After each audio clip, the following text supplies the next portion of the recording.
So, your uncle. What's wrong with him? He's possessed. As in the devil? Something like that. He says a dark man is following him, watching him at all times. What do you make of it? It's nonsense, of course, but I'd be lying if I said it didn't bother me. You see, it runs in my family. Possession? No, detective.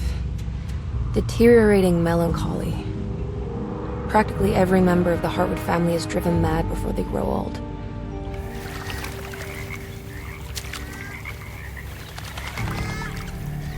But Jeremy didn't kill himself. Is that why he's at your setup? Despite being convinced that he is truly possessed, he decided to put his last chips on Dr. Gray and his psychoanalysis, figuring he might stumble upon some cure.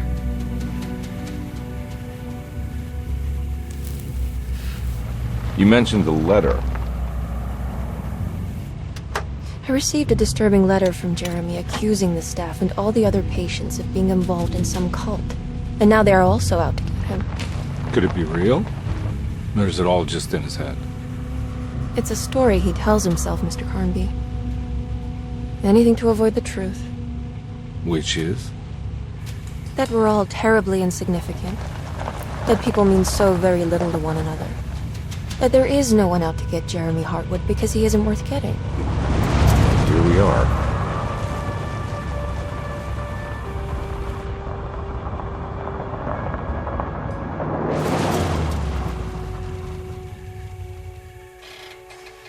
My uncle's not well, Mr. Carnby. I want to make sure he's all right. Then what's my part in this?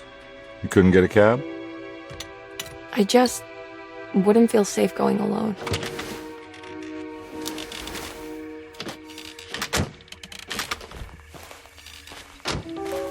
Did you bring a gun? Yeah. You think it'll actually come to that? No. But you might need to wave it around depending on how agreeable the staff will be. What exactly are we gonna do when we find Jeremy? I don't know. Let's just find him first.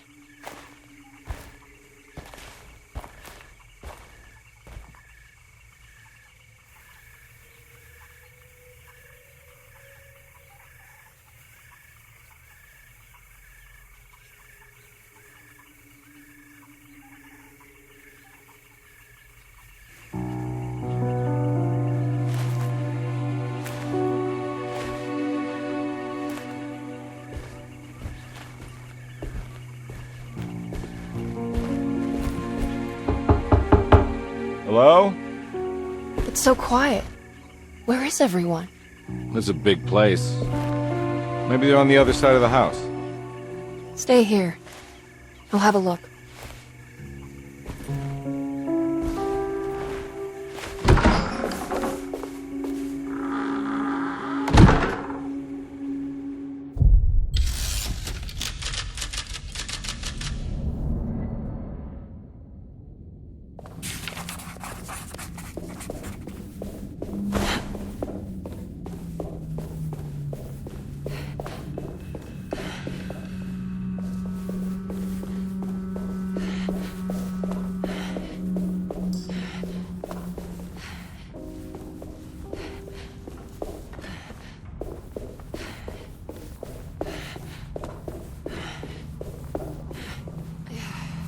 What's this?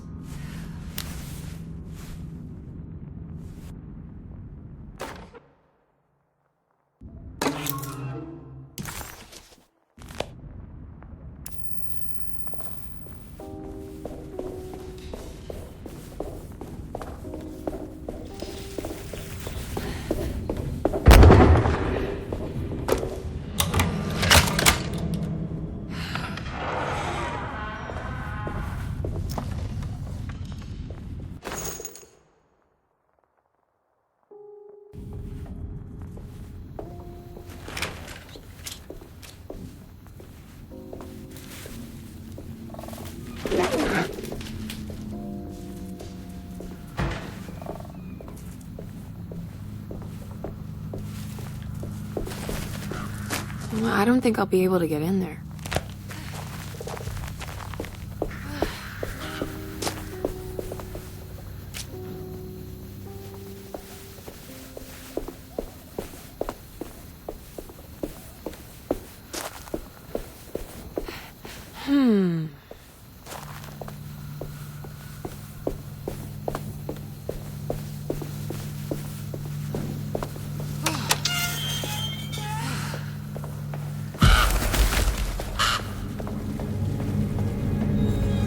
This must be older than Derceto. They've built the house around it.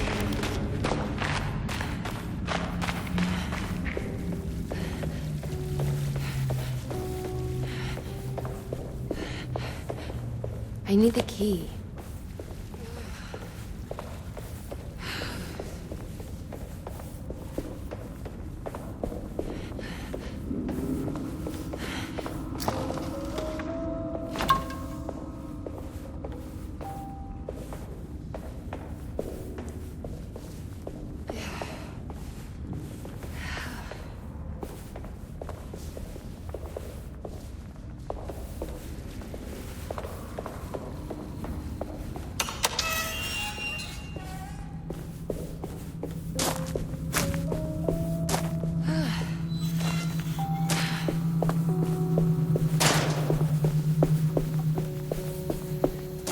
I don't think I'll be able to get in there.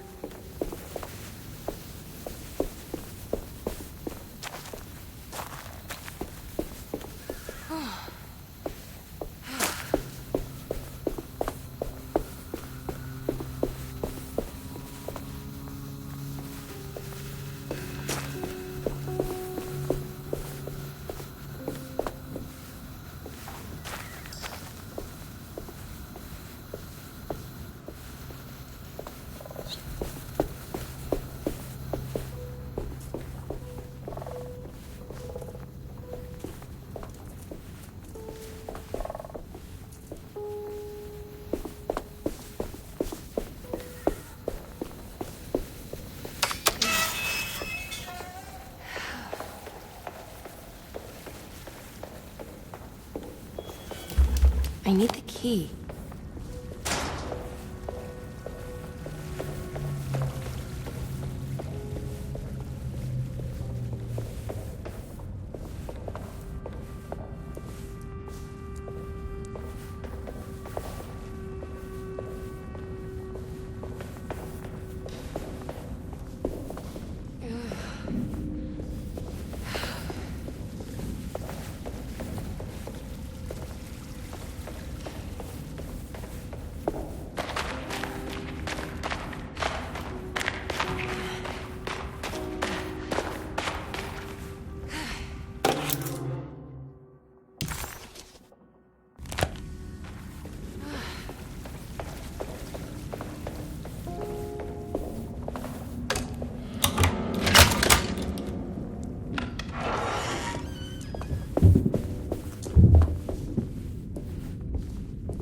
I'll just take this.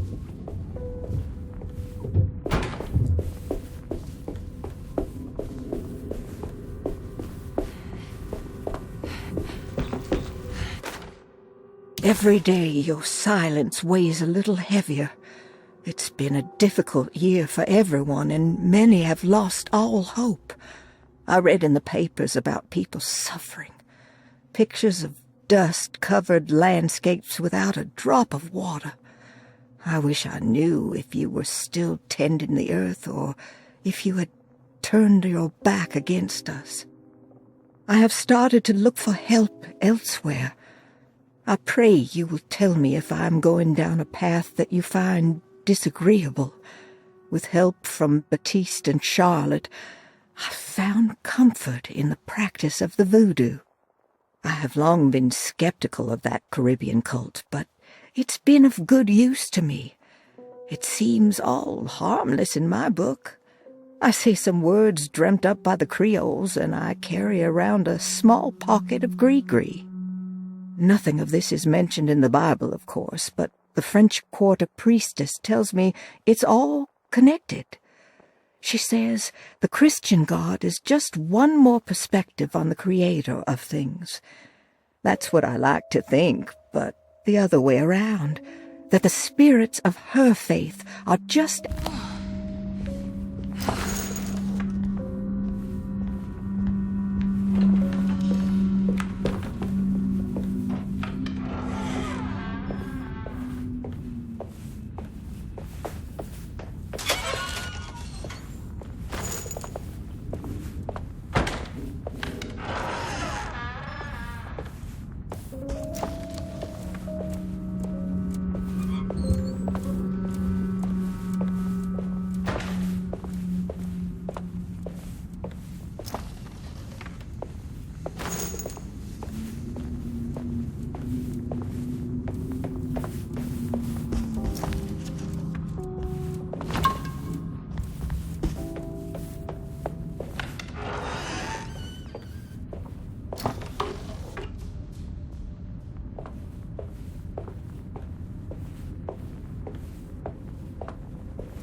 I need the key.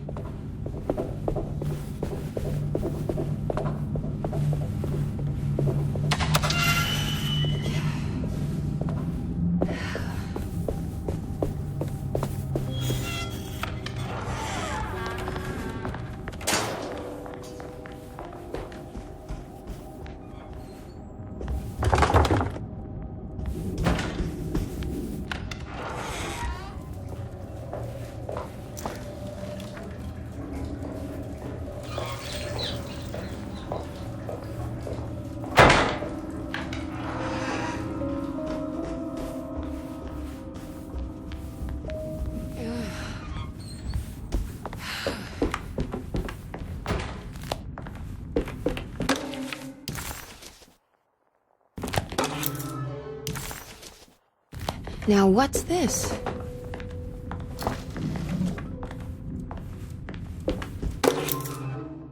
Sunday, June 22nd. I spent all day looking for Jeremy. I should have cared for the others, but I'm scared that he will do something irreversible. Cassandra is upset that I didn't give her the latest shipment of pain medication that Waits brought from the post office yesterday.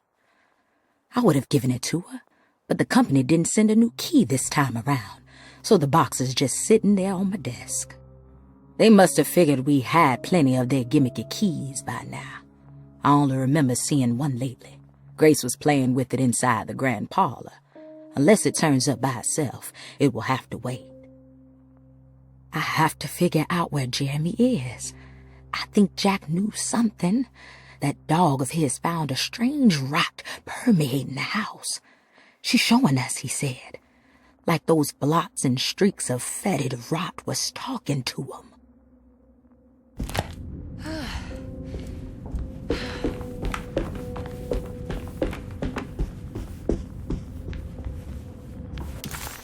Surprised by her own reckless decision, Emily found herself breaking into Derceto.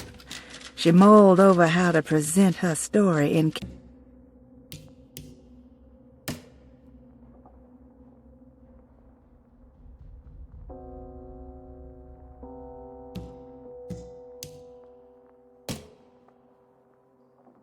Dearest Emily, Derceto is the prey of evil, and now they're all in on it. The staff and all the patients are nothing more than a mindless cult set to awaken the bayou. I see now that it was wrong of me to try to survive the madness of the dark man. You will also learn that soon enough. Every hour that passes where I deny him his right to my sanity makes it worse for the people I care about. He perfectly staged his world in order to conduct my fall. And I have to fall, Emily. Stay away, my dearest niece. Stay as far away from Derceto as you can. Someday you may understand what I've done. May God forgive me. Farewell, Jeremy Harwood.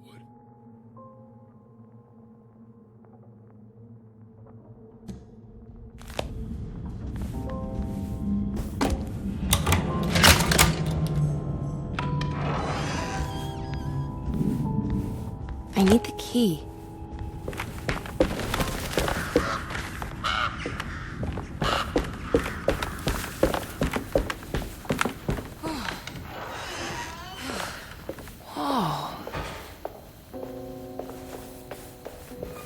I need the key.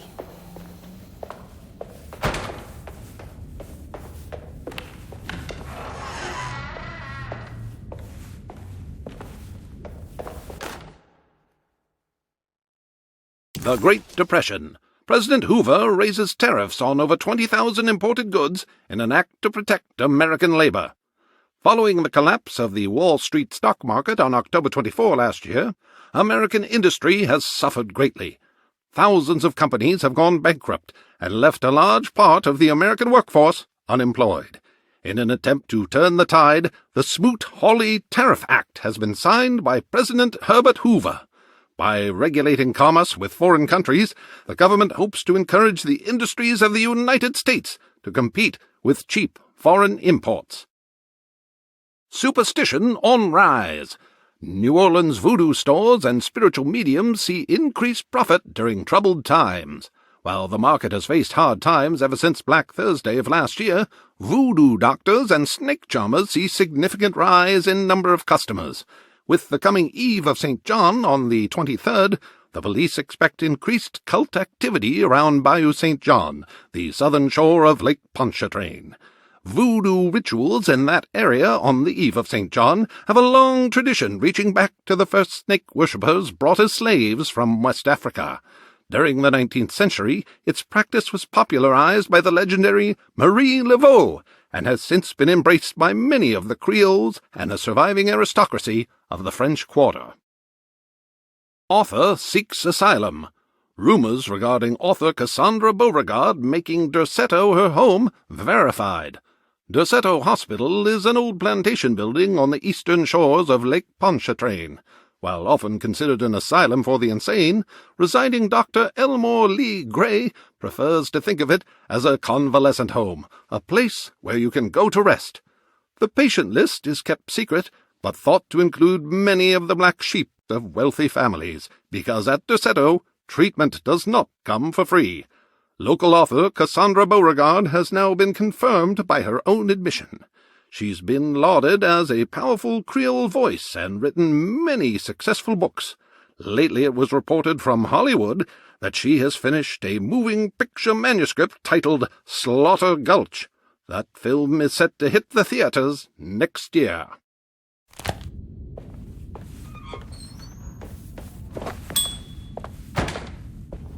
I need the key.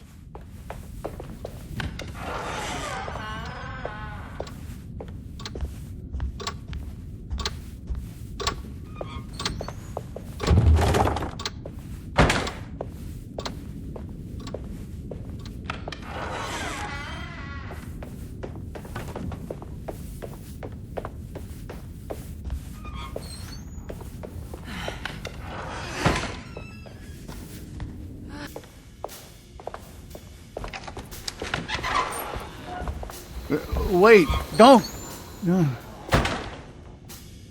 Excuse me? Do you know where I can find Jeremy Hartwood? Of course not. McCarthy, what are you doing? I told you not to lose sight of the girl. Don't you worry, Mags. I'll find that little rascal. Who are you people?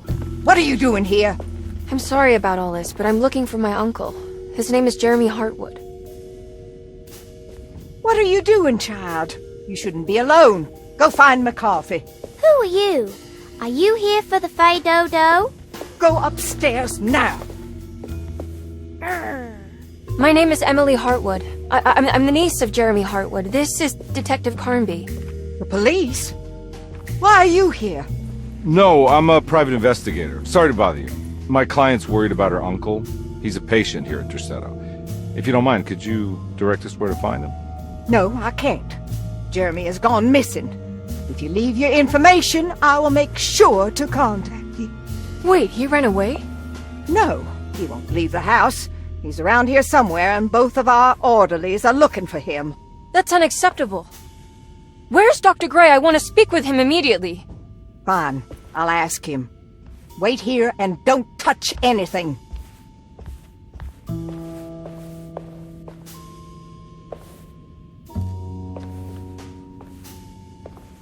Do you want to see Jeremy's room? Can you show us?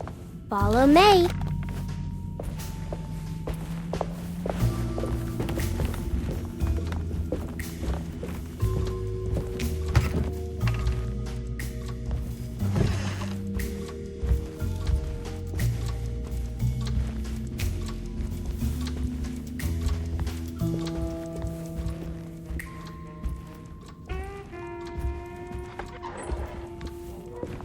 Thank you.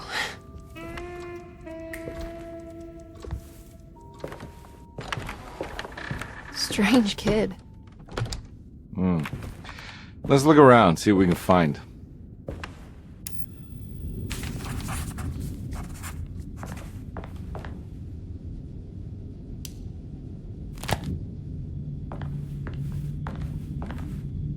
What kind of stuff are we looking for? I've never been part of an investigation before. Letters, diaries, receipts, all sorts of notes.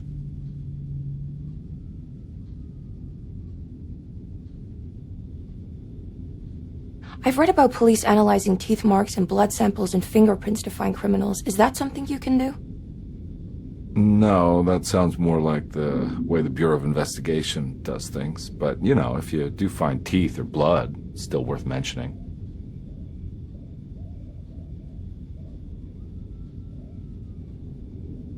We should talk to Dr. Gray when we're done here. He is the one who runs the hospital. He must know something about what's happened. Yeah, I just want to get a feel of what we're dealing with here first. Of course.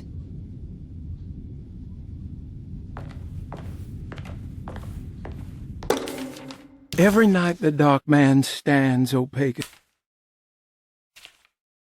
Every night the dark man stands opaque at the threshold of my room, counting the days until my spirit spills out of my tired shape.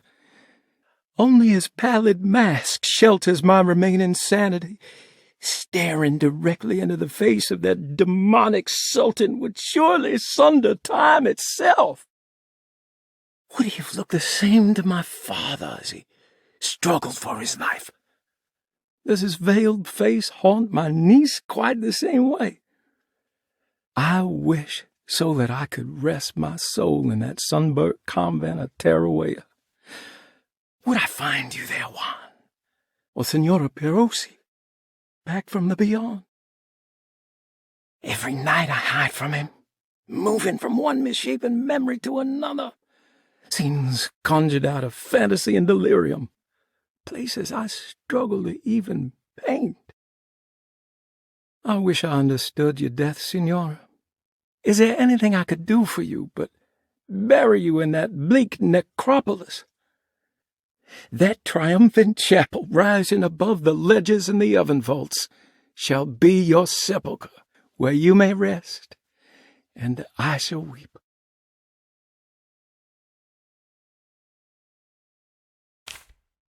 How did you first come to understand such things, Senora? How did you know that the battered boil in the basement would lead me to Lafayette Cemetery? Or how the old upstairs clock, with its astronomical motifs, would take me to that hateful mound outside of Claremont Harbor? Those are my memories, my past. Is there perhaps a chance, if ever so small, for me to see Teruel? Oh, I want that more than anything. Please, Let my talisman take me there. Let me sit with Juan under his Bodhi tree. Despite having sold me that talisman, Miss Jackson, the voodoo priestess, revealed none of her secrets to me.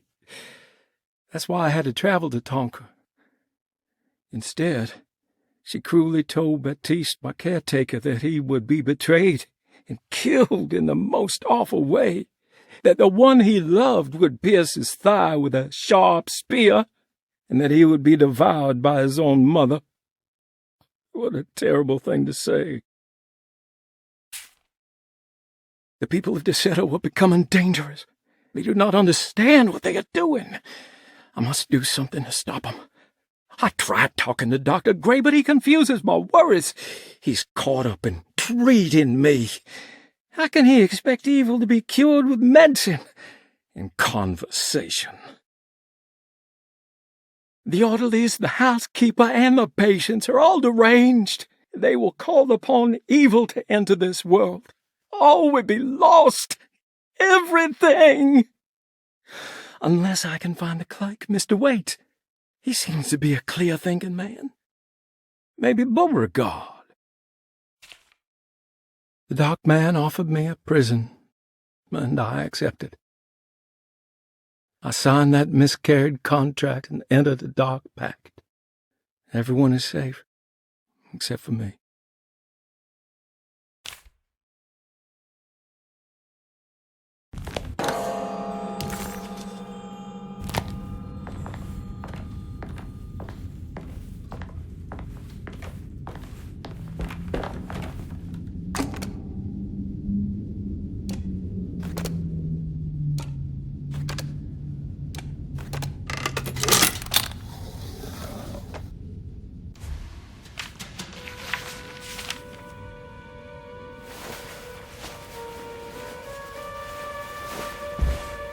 Have you ever seen anything like this?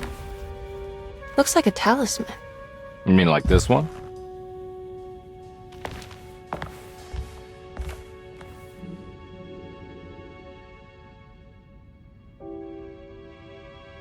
Can you find me a knife to cut the canvas?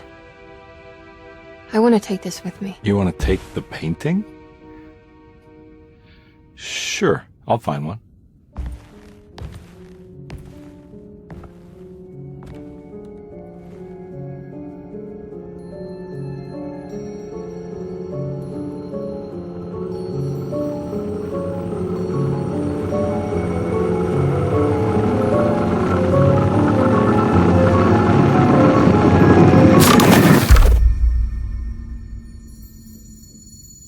I found this tube as well. Should keep it safe for you. Do you want to carry it, or should I? Miss Hartwood? Emily? I'll take it. Thank you. We're done here, right? I'm not sure. I don't know how to do any of this. Listen, I think we should talk to Dr. Gray. He must know something about what's going on around here. Okay. Let's do that.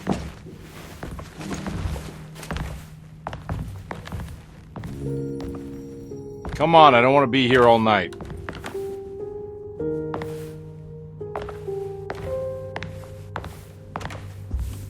Detective Carnby? Where did...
that...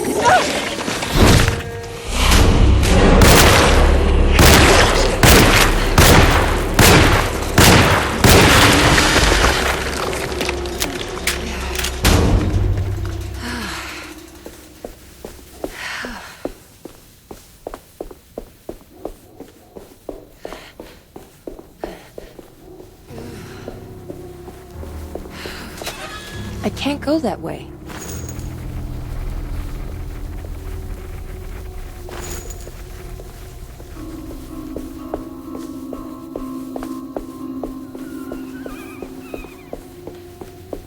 This can't be.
Baptiste? How'd you get here? I was back at Derceto. Looking for my Uncle Jeremy? Jeremy's your uncle. I didn't know. Why would you? You're still working at Derceto? Yeah, both me and Lotta stuck around. We're real orderlies now. You remember my sister Lotta, don't you?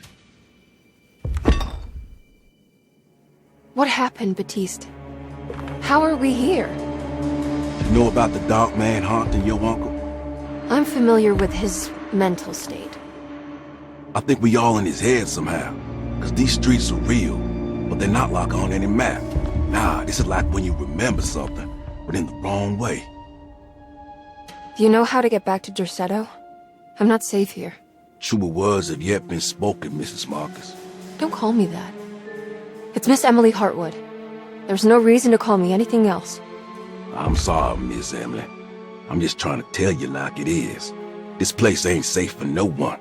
There's evil hiding in the dark. How do I get back? Only Jeremy knows how. He has this juju necklace guiding him. You mean this talisman? Mm-hmm.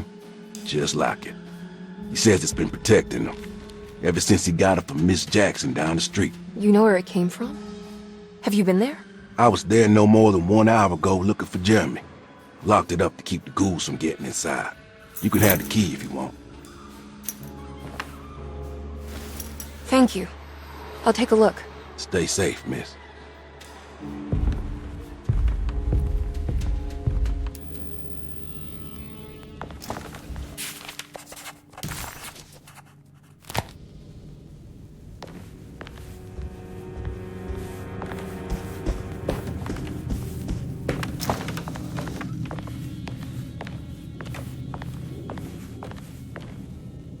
Are you staying here? For a while. Want to see if Jeremy shows up.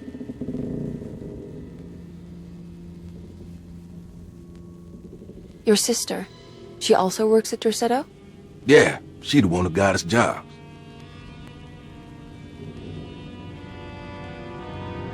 Be careful, okay? You said it, miss.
I can't go that way.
This must be Miss Jackson's place. Let's see if we can find out more about Jeremy's talisman.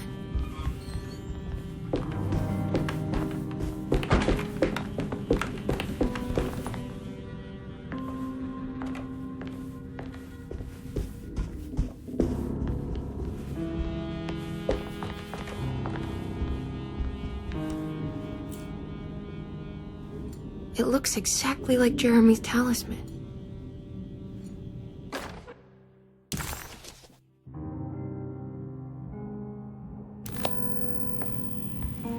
I think it's meant to hold the talisman.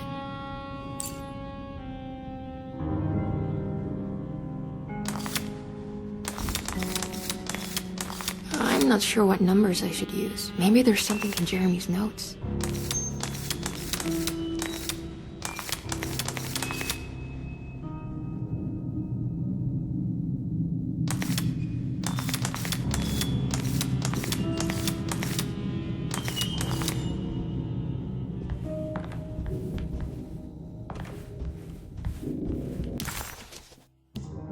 Emily found...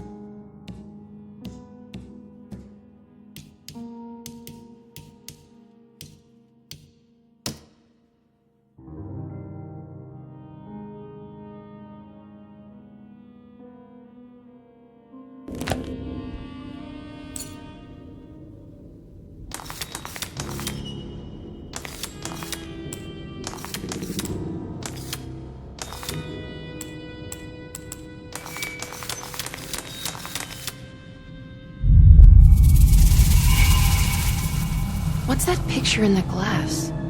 Where is that?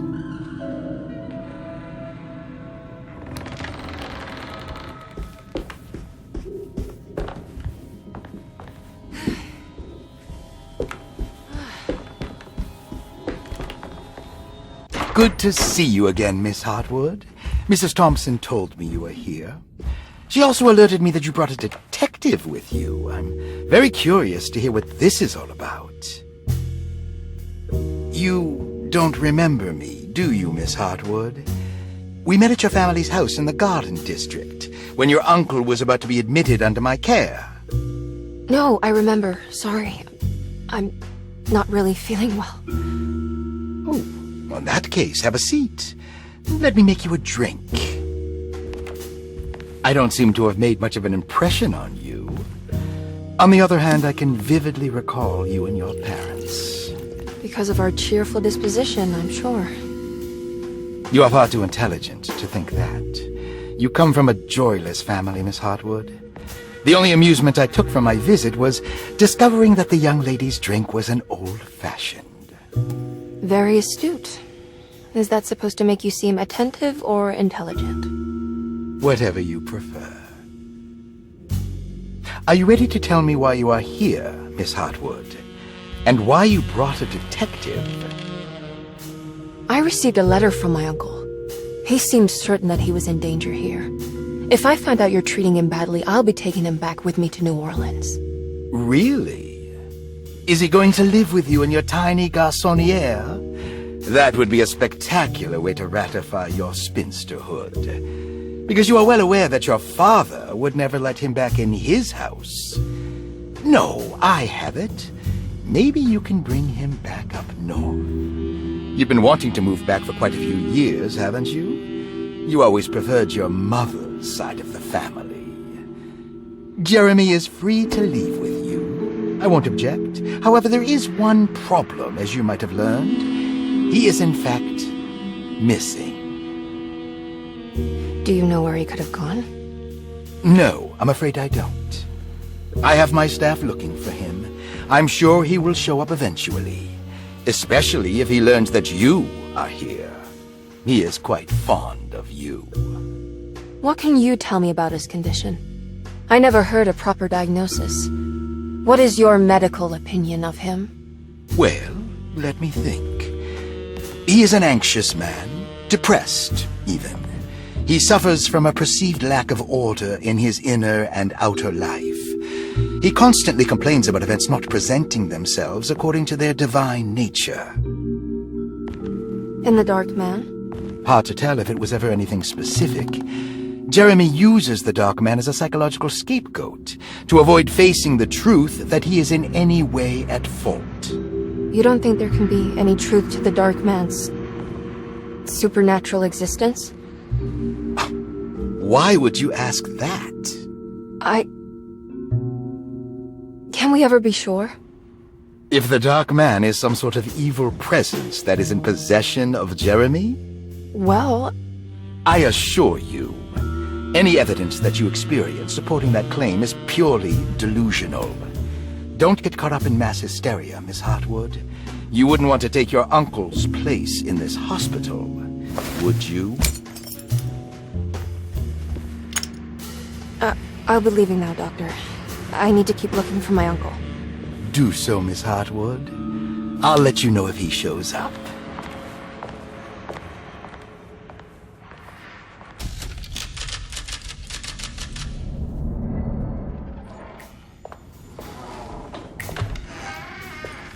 Detective Carnby! God, I'm glad to see you. I was afraid you had left. Me? You're the one who just disappeared. It's hard to explain. I think I blacked out. It was like I went somewhere else. It's okay, miss. You're clearly upset. No, I don't know what's happening. This is a very stressful situation for you, I understand. Ugh, no, you don't understand. Just take a deep breath. Why don't you sit down, smoke some of the Perique? If you want, I could even drive you back to New Orleans. I just want to have a talk with Dr. Gray first. I want to stay. I found a talisman just like the one in the painting. I think I might be able to figure out where Tarawea is, where Jeremy wanted to go. That's great. Just stay out of trouble, okay? Let me handle the investigation. I'm not crazy, Detective. Not yet. Okay, catch you later.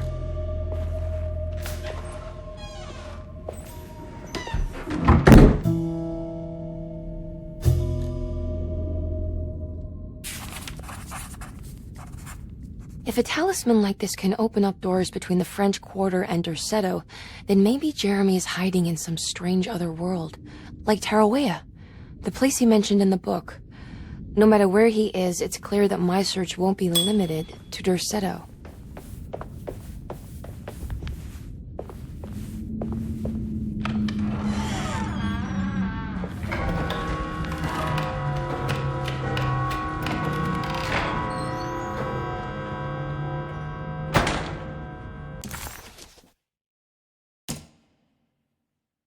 Despite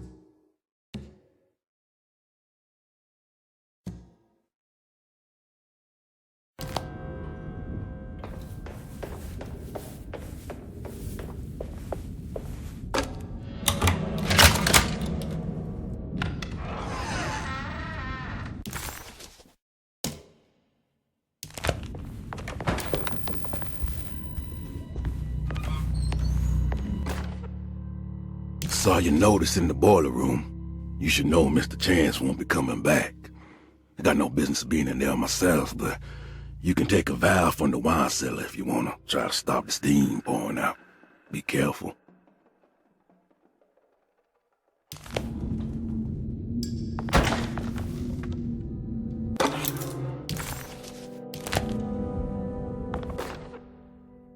Dr. Elmore Lee Gray is Derceto's chief doctor. Accounting and all administrative work is handled by me, Paul Waits. Magdalena Thompson, or Mags, is responsible for the household. Jean-Baptiste and Charlotte Tabois are responsible for keeping the guests' medical regimens in check.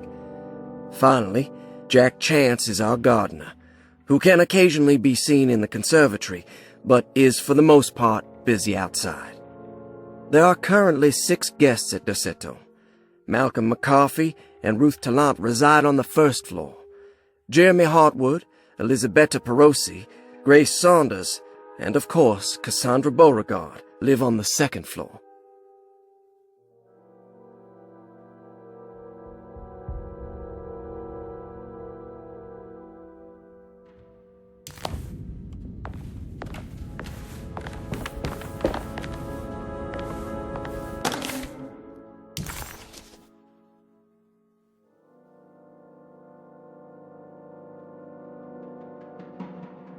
Interesting. It's all the patient files except for Jeremy. Looks sturdy. Doubt I'll be opening this.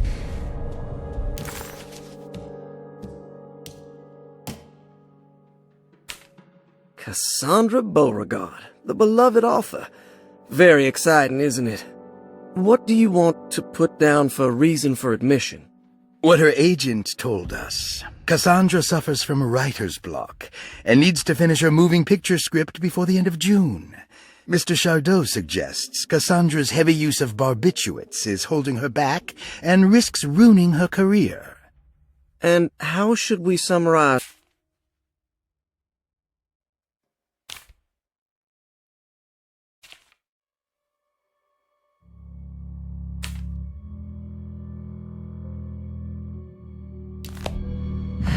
Looks sturdy. Doubt I'll be opening this.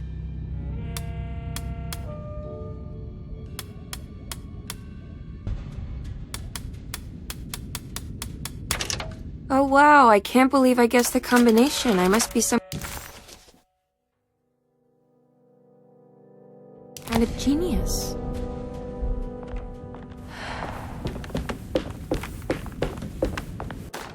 Paul, you're right about the plates on the boiler and the clock. They have been sabotaged, and I think I know who did it. They have something to do with Jeremy's episodes and how he seems to disappear at night. Right now, it's important that you keep an eye out for any of the pieces. I want to find out if I can repair the plates. Let me know if you find any of them. Lottie. Tell Lottie to take a look at the well in the kitchen garden.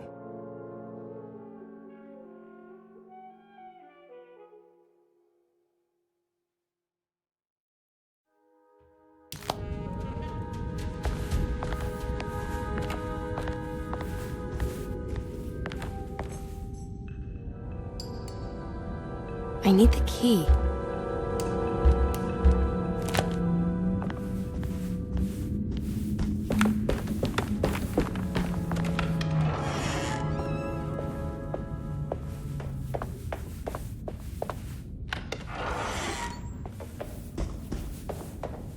I can't leave. I need to find Jeremy. I need the key.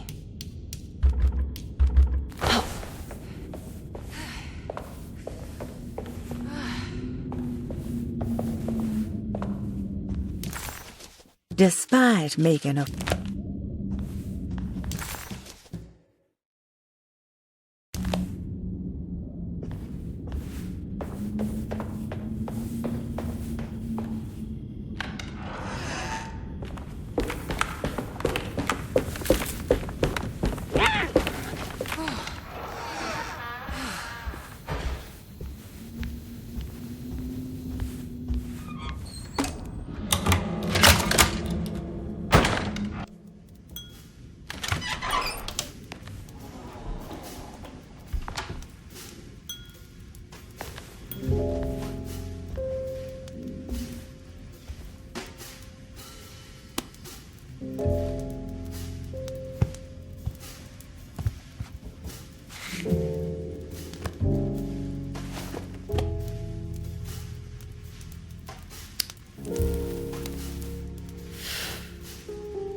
Good evening, Miss Hartwood.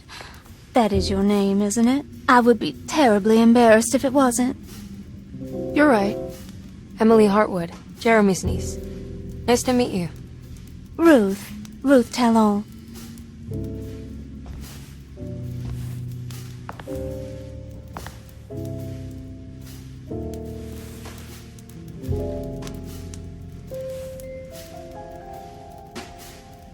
Is that Perique you're smoking? How terribly quaint. Maybe so, but I like it. Would you care to share some? That smell is making me feel very nostalgic.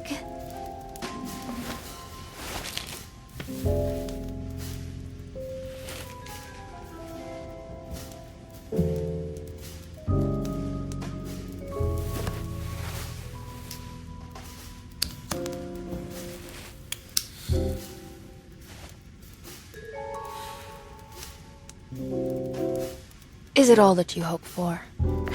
I enjoy your light mockery, Miss Hartwood. I can tell we would make great friends. How flattering. Too bad you're locked up in this place. Your insincerity is really refreshing. I wish you were mad as I am. Then you could stay. Give it a few years and I might just be. Lunacy is one of my family's few privileges. Oh, good. I'll be looking forward to it.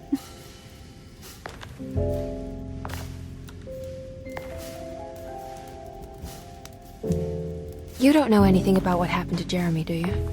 Everyone here is really strange, and it's hard to know what to make of anything you hear. Occasionally, it sounds quite exciting, though. Good versus evil and all that. I'm sorry, but I don't think I have anything useful to share. It doesn't matter. Thank you for the much-needed break. Bon voyage.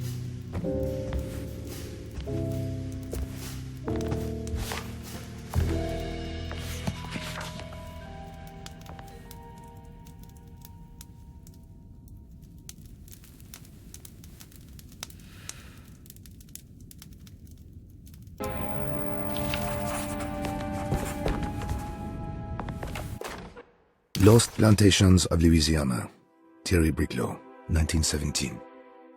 Derceto was a small plantation on the eastern shore of Lake Pontchartrain. The land was considered difficult for industry and was sold for only $30 to Elijah Pickford in 1818. Pickford employed hundreds of workers from nearby New Orleans to clear the woods and build a small plantation mansion facing the lake with a striking Greek Revival temple facade. Derceto kept a modest production of Perique tobacco and indigo that persisted up till the Civil War. During the antebellum era, Derceto was the source of many rumors concerning voodoo and witchcraft. People who traveled the lake reported seeing people dance at night in front of bonfires, bleating and wailing. On June 17, 1862, Captain J.W. Norton of the Union Army recounts leading a raiding party from ships anchored in Lake Pontchartrain in order to seize control of Derceto and free the slaves working there. The captain was surprised to find the workers fighting back with unprecedented zeal. Norton's account describes these men and women as enraged with fanaticism. Pickford reportedly tried to placate the raiders, but was shot in the confusion. Captain Norton left the mansion burning and retreated to his ships with his men. Derceto was left in ruins for several decades. The ownership of the land was long disputed and returned to the Ledoux family in 1901. Several police reports were filed during the following years as the Ledoux tried to get rid of a camp of squatters on their land. The police made several visits to remove the trespassers, but the people kept returning. On November 1st, 1907, Inspector Legras of the police charged a deadly attack in order to save several children kidnapped by the squatters. Many were killed, and even more were jailed. The following year, Ledoux rebuilt Derceto, incorporating the surviving stone foundation and adding a magnificent wrought iron conservatory. The farmland had been reclaimed by the surrounding woods, so it was no longer profitable to use as a plantation. Instead, The house was turned into an artist's colony. The Astarte Artist Colony was a successful group of artists, including figures such as painter Heinrich Cassel and poet Nora Keith. The group was also known for their beloved Mardi Gras crew, called the Pirates of Pontchartrain. On September 29, 1915, a tropical hurricane tore through Louisiana, causing Lake Pontchartrain to flood New Orleans. Due to the remote location of Derceto, it took almost 2 weeks for outsiders to learn that the artist's colony was abandoned. The 12 residing artists had all vanished without a trace. The empty mansion of Derceto still stands on the shore of Lake Pontchartrain, with much of its temple facade intact. The Ledoux family currently has no intention of repairing the house.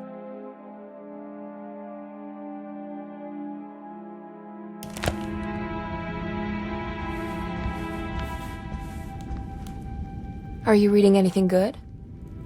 A Brightness from Afar by Lord Boleskine. It's actually not bad.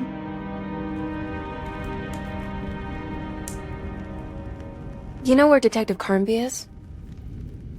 Oh, you don't need him. You're doing fine.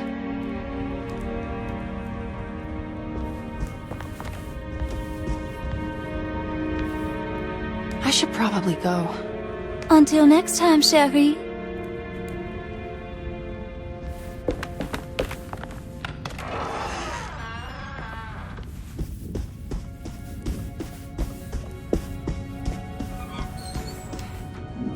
Now this'll come in handy.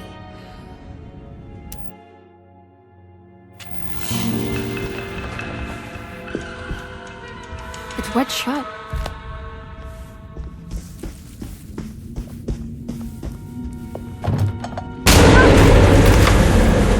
What is going on here?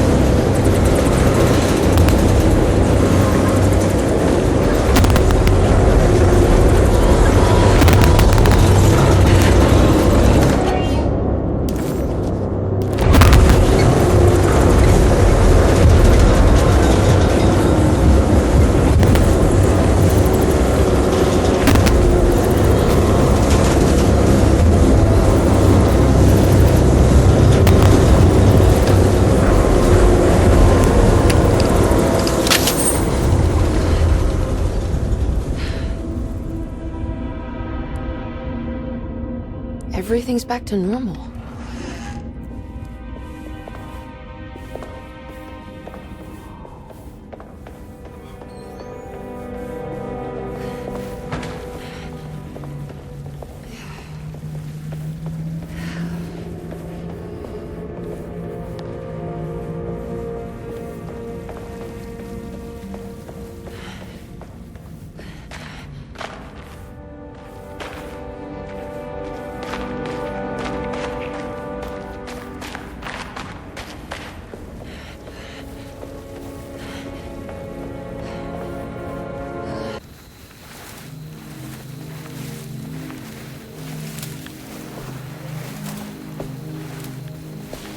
Iawe saki nantek mon, nun prami saki nantek mon, men le angeni man yo deshena. What are you doing sneaking around? You almost scared me to death. I'm sorry. I didn't mean to disturb your ritual. I wouldn't have guessed voodoo was in practice at a place like this. The doctor may be all about science, but I know these roots have power. You know what's going on here? I have a feeling Derceto is cursed. There are several players with stakes in this game. Derceto isn't cursed or blessed. It's a battleground. And it would all be a lot better if you could get your uncle out sooner than later. That's all I'm trying to do. I wish you the best of luck, Miss Hartwood. I really mean that. Now, if you'll excuse me, I need to look after my gumbo.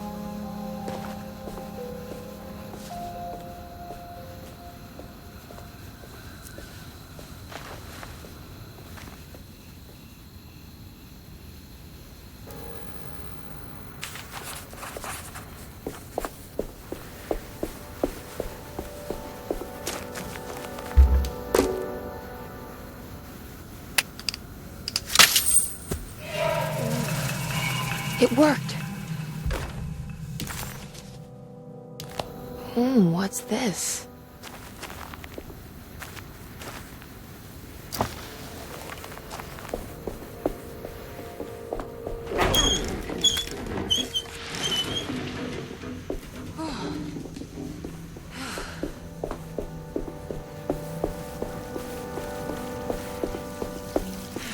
What's that?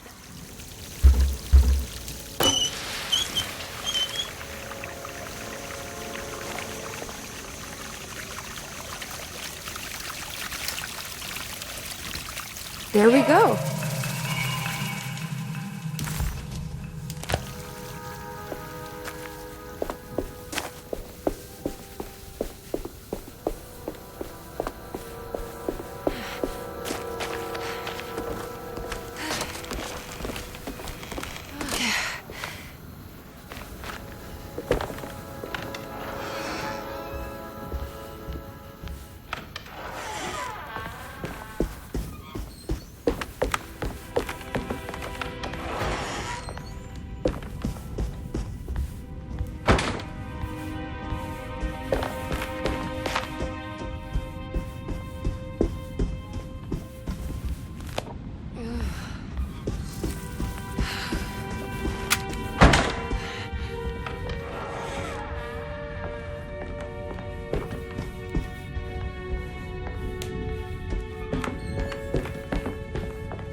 Blocked.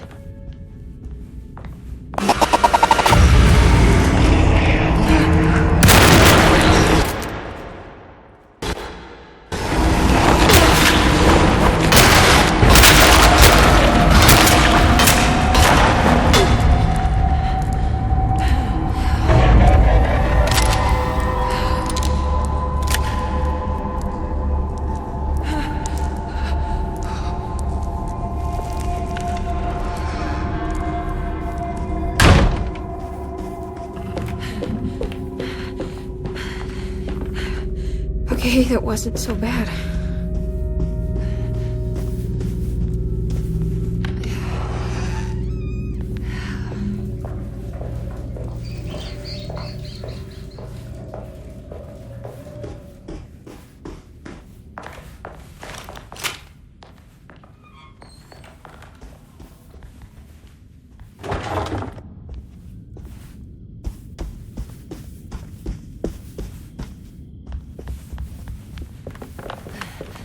It's wet shut.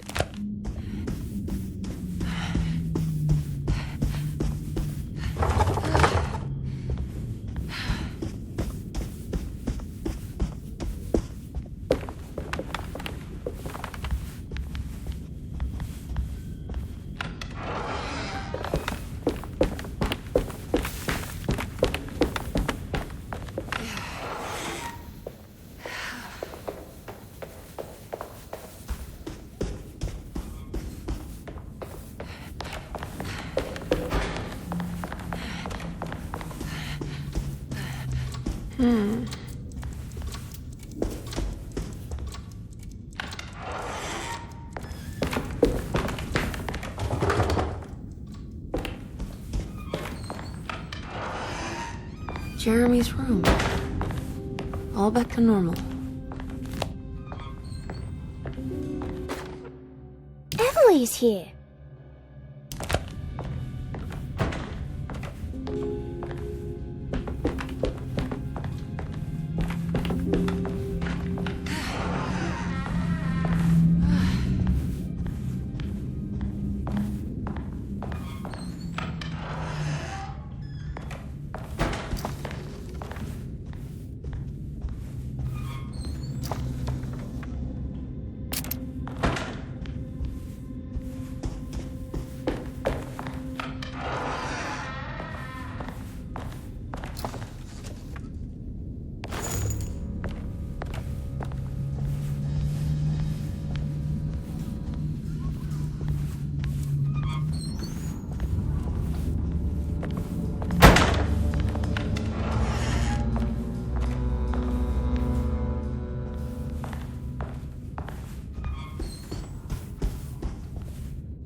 What a strange but beautiful room.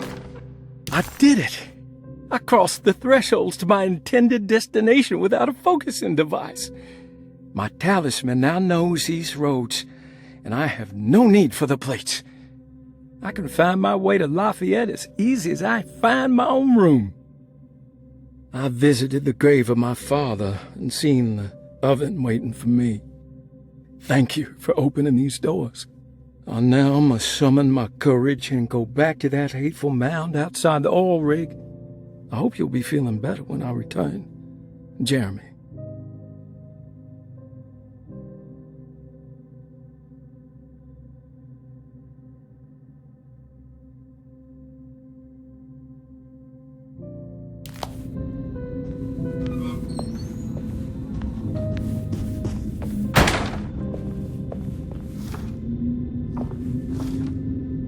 There's some aggressive-looking rot on these paintings.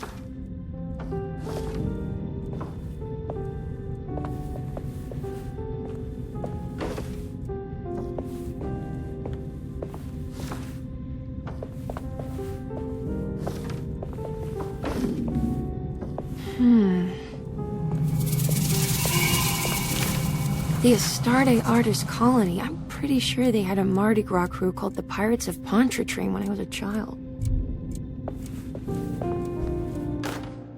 Will I need to remember how to get them out again? They are locked up for good reason. I am sure she is still able to whisper the answer in the ears of the wrong people.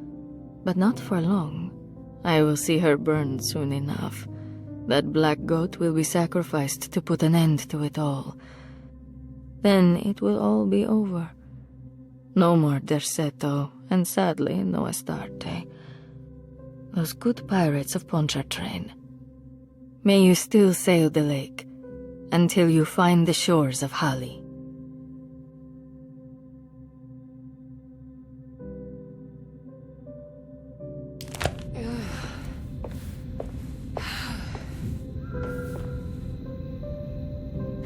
Are these zodiac signs?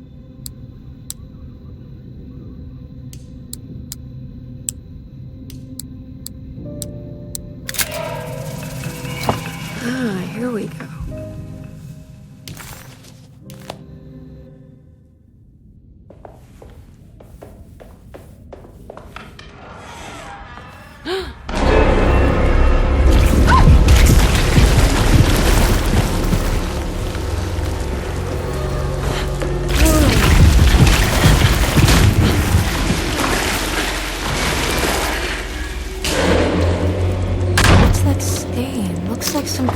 This must be the clock mentioned in the commonplace book. This looks like the thing that held the... I don't understand what's happening. I think I've seen this somewhere.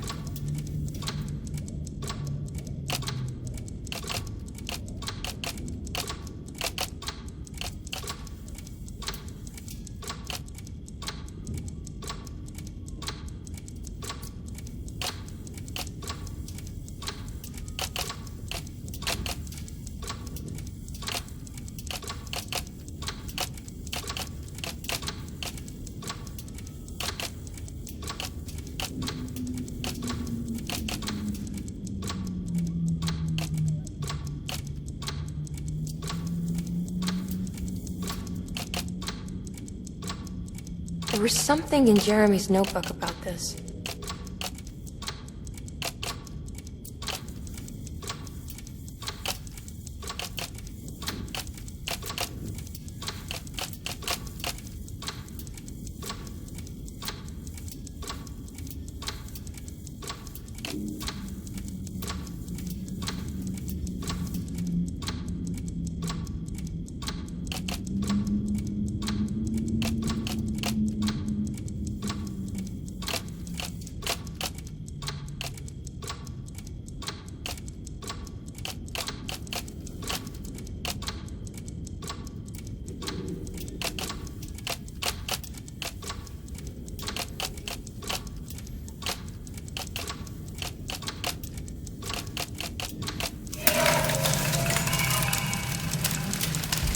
Did it break? The clock just stopped.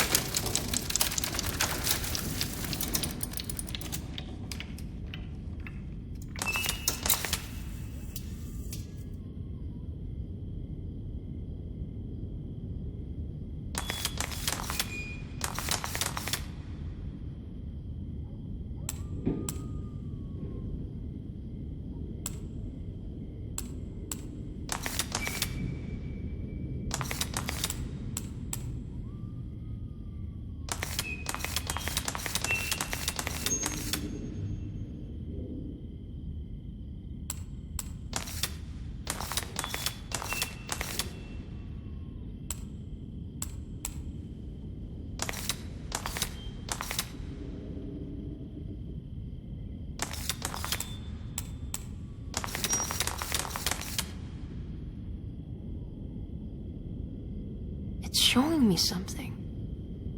That's just the hallway outside Jeremy's room, isn't it?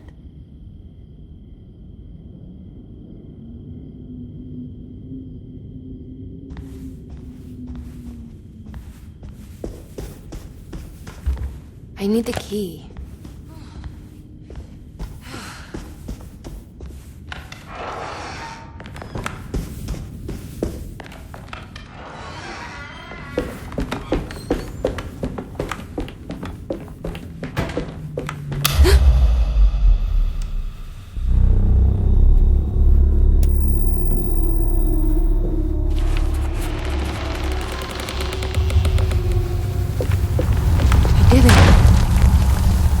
Another dream.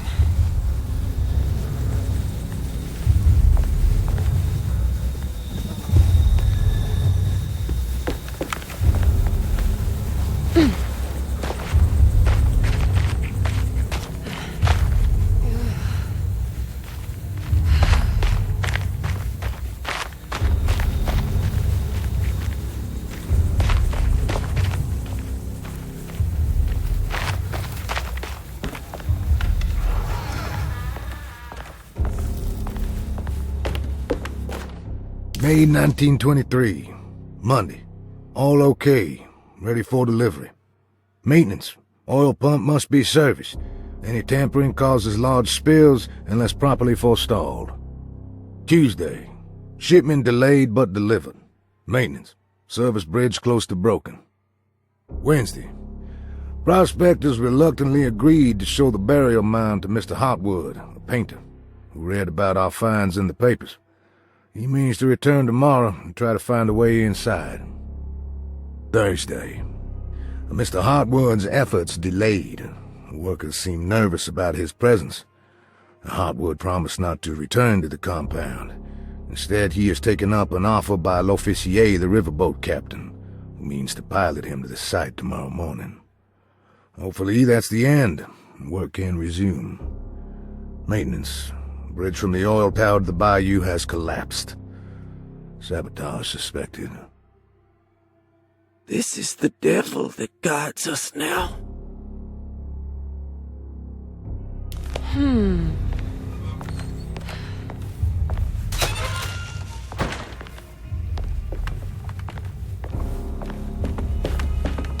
I need the key.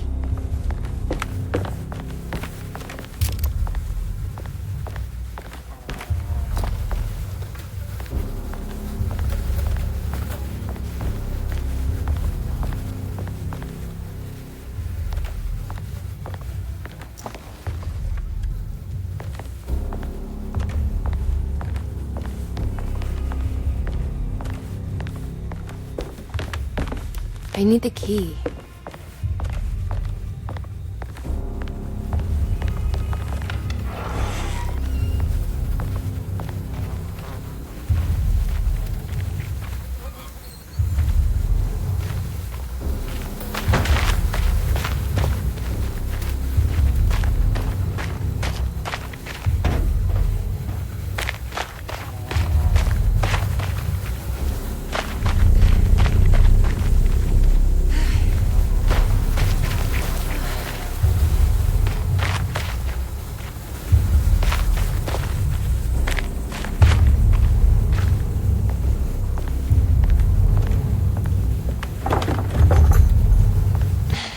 Locked.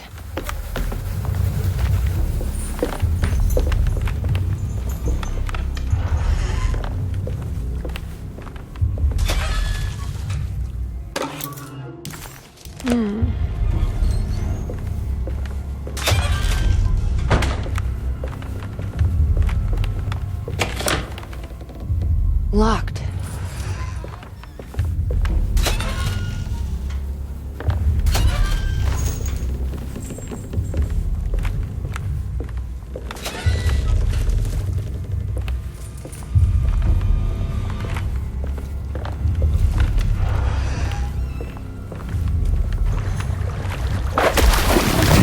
There's something missing.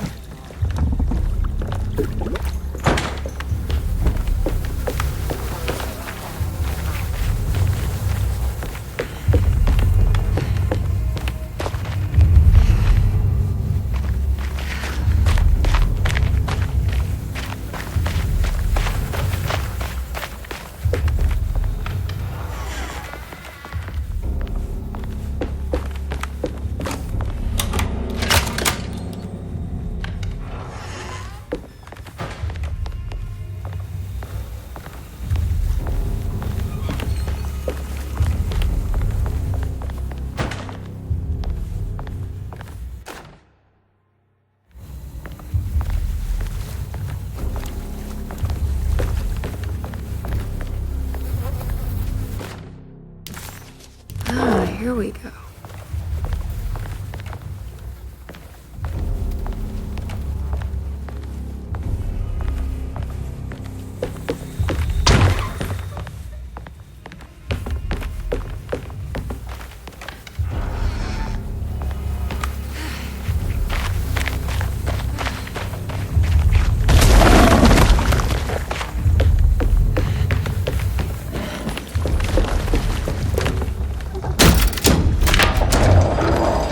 It worked.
What's this?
I can break this, I just need something to hit it with.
Damn it, there has to be a way to get to the other side.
Now what?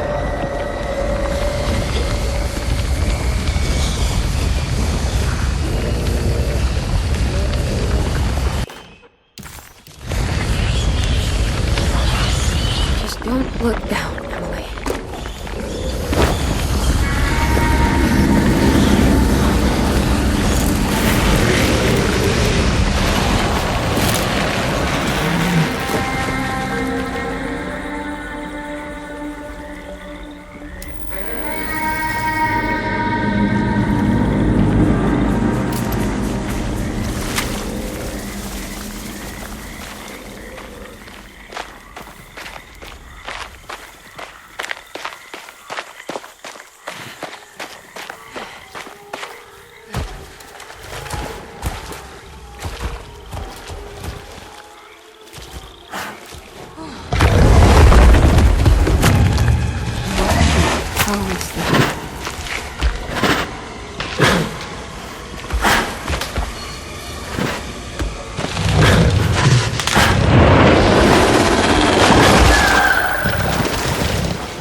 Jeremy, you dropped your...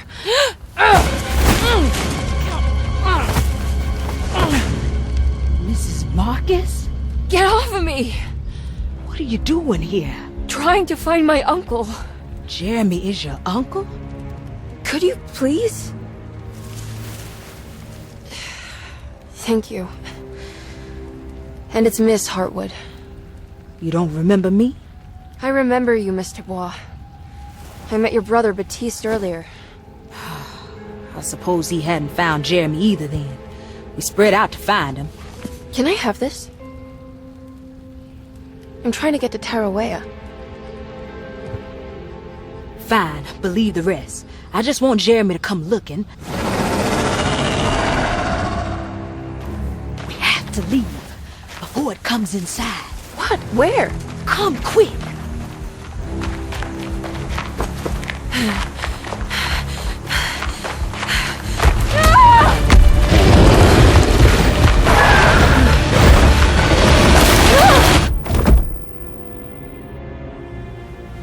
Oh, God damn my soul.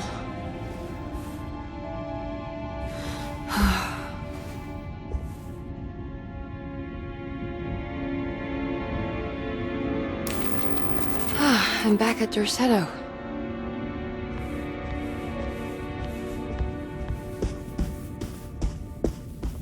It's wet shut.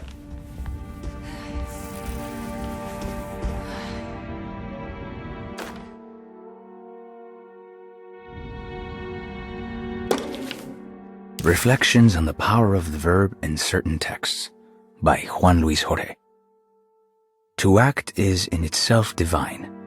Even the slightest movement of our hand is evidence of our soul in motion. Yet our free will is so easily overwhelmed by the dullness of everyday life. Our actions become rote and rigid in spite of luxury and comfort. True divinity is found in the choice of leaving the stage where we all perform. People who discover this freedom unexpectedly will be struck by the terror of this revelation and become paralyzed, or worse, turn to suicide. However, if you are able to weather that storm, you will discover that there is a divine path beyond that fear. There is a chance to dismount your destiny and make something new. Something that hasn't been planned for or predestined. There is difficulty in explaining this type of acting as it transcends our everyday choices. This isn't some banal decision choosing one career over the other, or even who I should marry. Leaving the stage, no matter how, isn't a matter of course correction. It's a rejection of the story that the Creator is telling.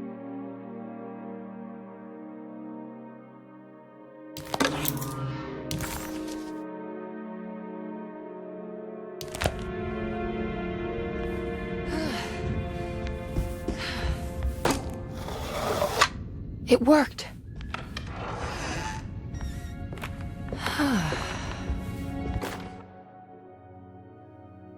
The Barlow lens. Instructions. To double the magnification of your telescope, simply fit this Barlow lens to your instrument. Then operate the fine tuners to adjust the distance between your lenses. This is easily done while looking through your eyepiece. Simply search for a position where your picture is clear and appears flat. When correctly tuned, your telescope should present a clear picture with magnificent magnification.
The dream.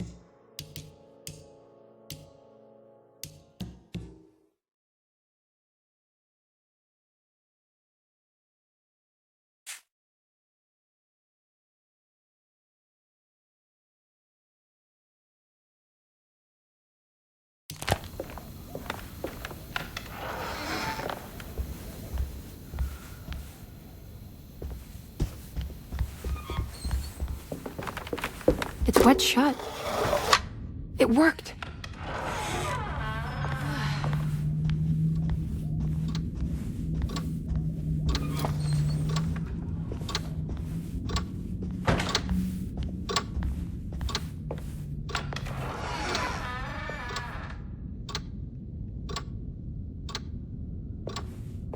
Whoa.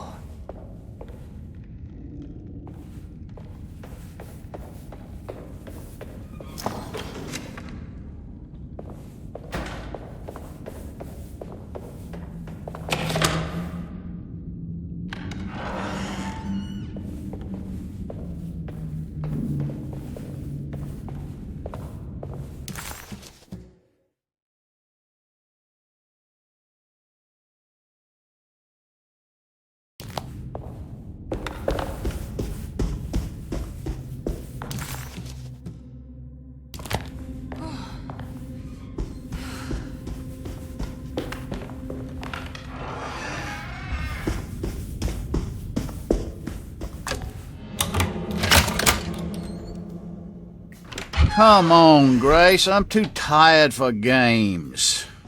I'll even let you play with my jackknife. Oh, good evening. You haven't seen a little girl by any chance, have you? I don't think so. You would have known if you did. The only kid crazy enough to be in this place. She's not in her room then?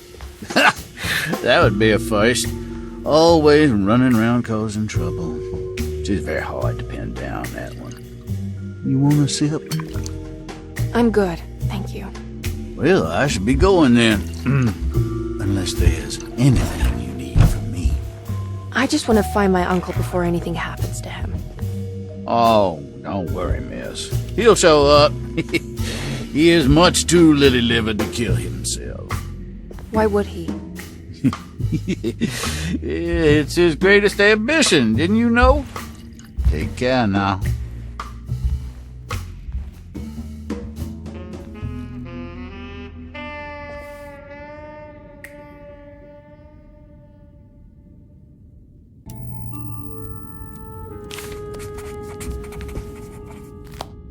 There's something missing. So this is Grace's room. Cute.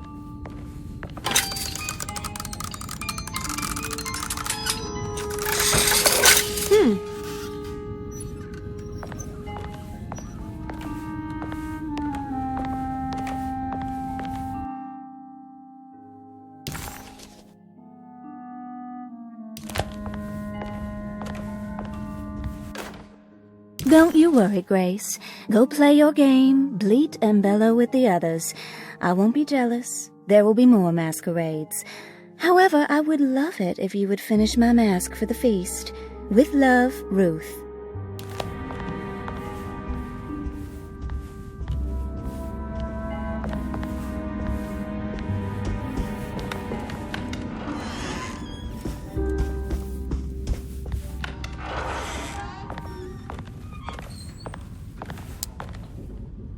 This must be the great Cassandra Beauregard's room.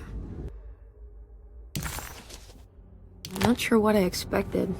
Maybe something... Miss Beauregard, I picked up your medicine at the post office today.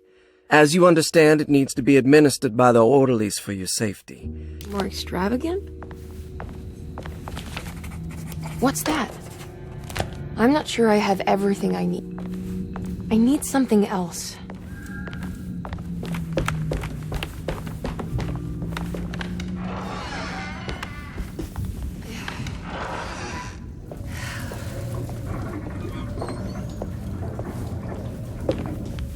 The medicine.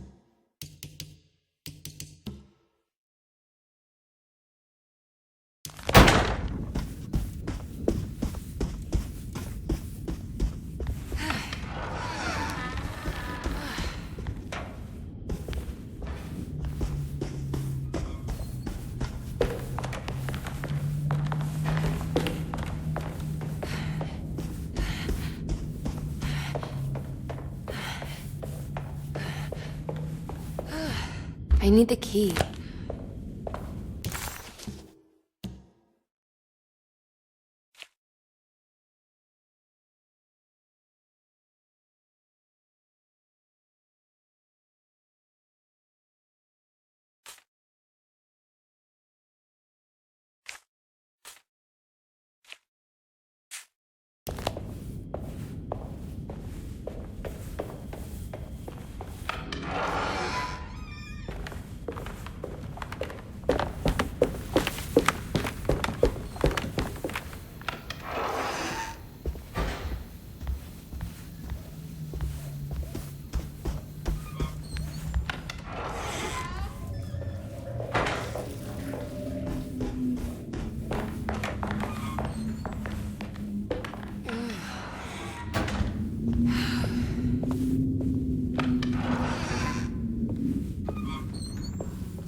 sudista waits.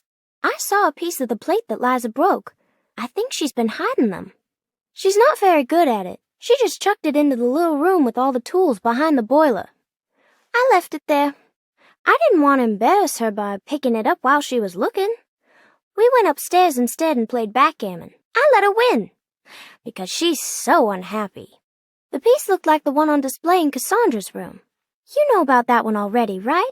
Or is your eyesight really that fuzzy? I hope you don't feel bad about your glasses.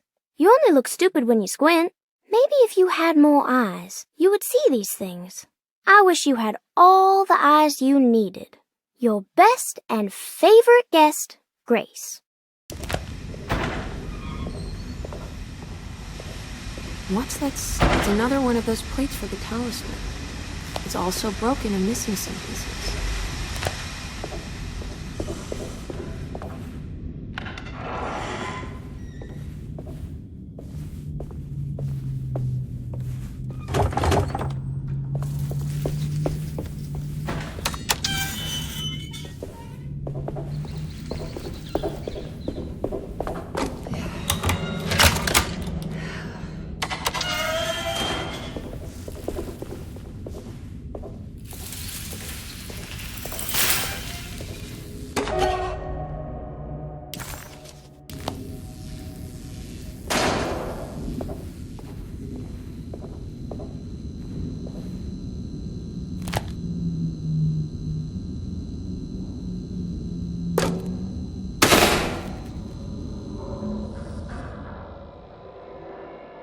I guess this works too?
Jeremy?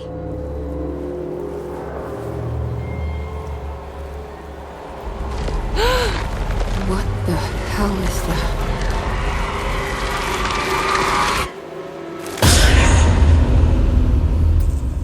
What? There was a dead body here. Did I just imagine that?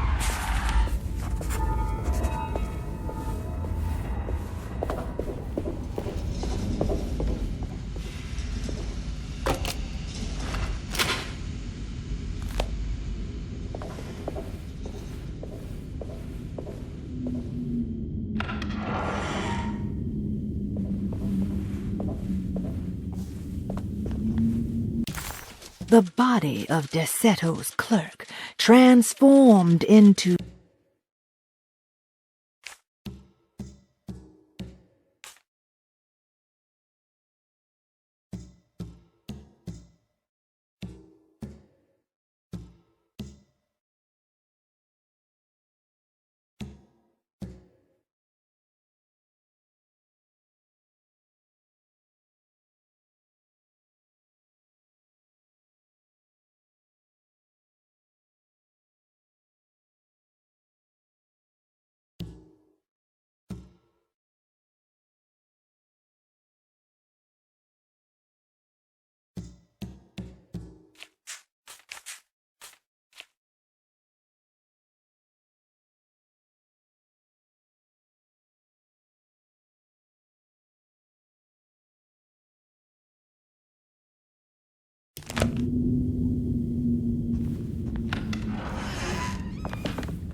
I need the key.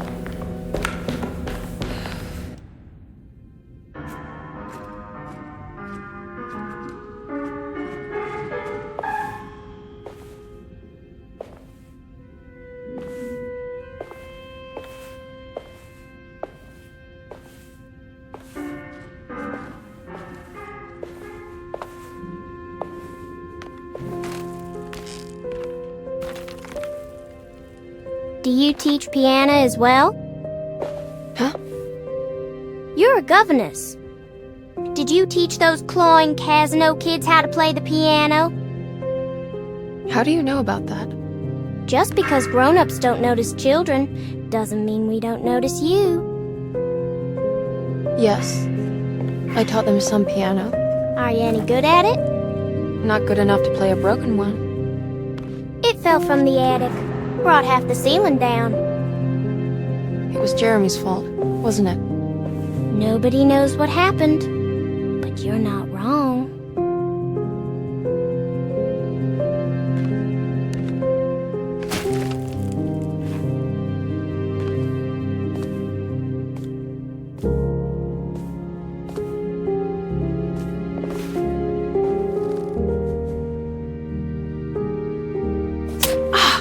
What are you doing?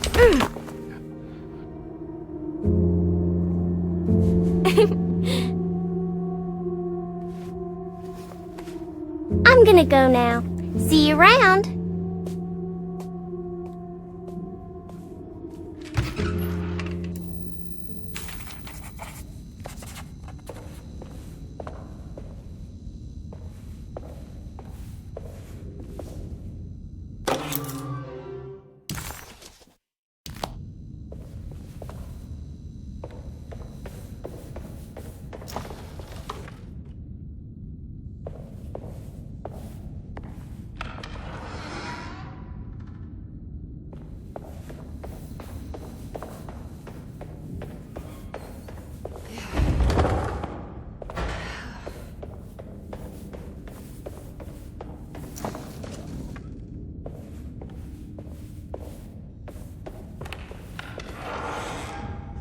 Ugh.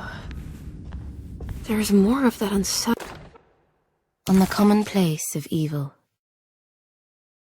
There lies virtue and stark irreverence, careless thoughts of luminous indifference. But blame not the beast we once were, which science so often wished to refer. Not the wicked full of sin, it is you who stand and grin. All our good intentions aside, whereupon we build our pride. Sunless solitude, follow not this corrupting light. Prophets of confidence always crashes out of sight. Hear me, for we all bear this mark. Thus we must remain alone in the dark.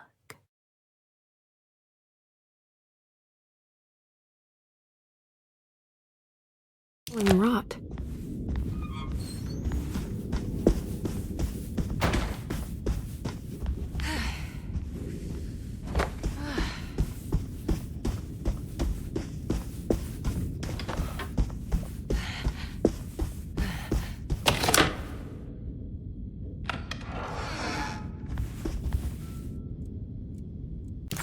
The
Let's write this down.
The talisman is showing another room. Something is open.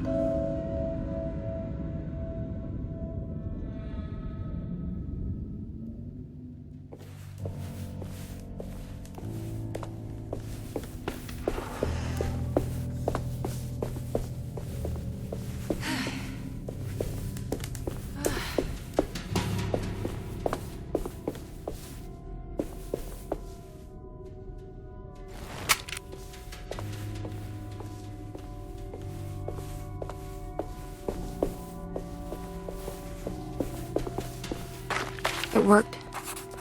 I'm in another one of Jeremy's dreams.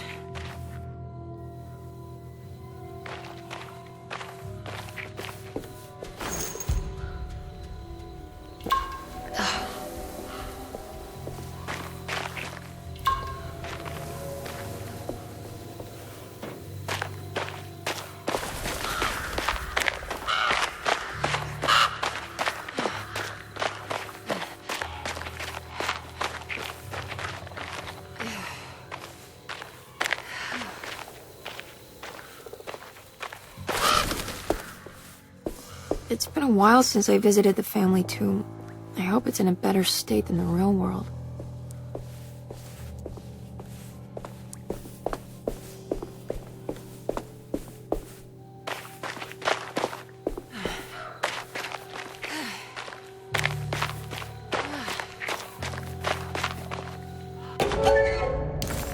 What's this? What's that for?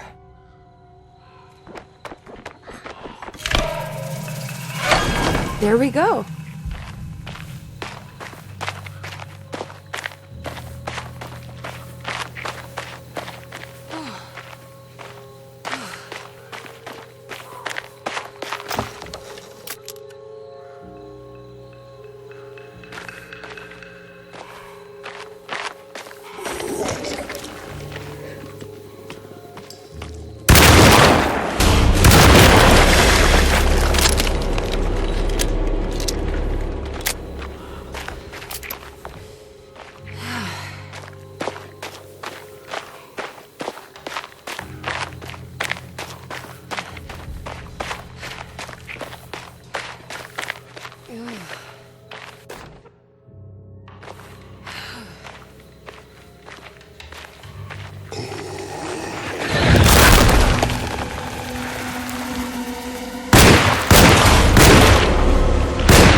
Yeah.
Blocked.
There we go.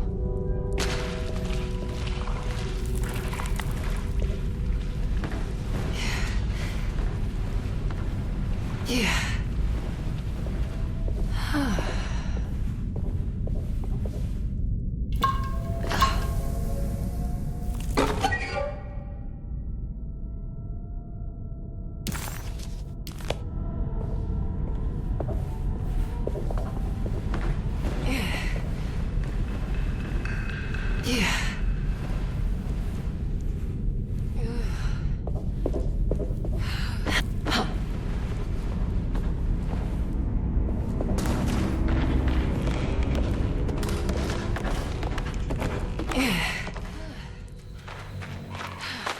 I made it out.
No, that's not right.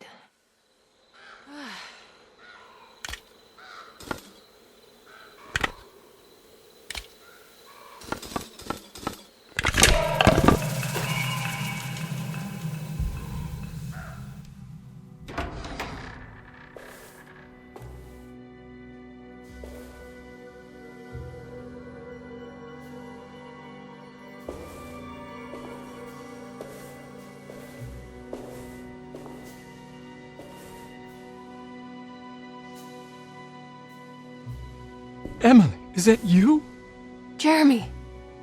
What are you doing here? But you sounded so miserable in your letter. I've come to take you away from here.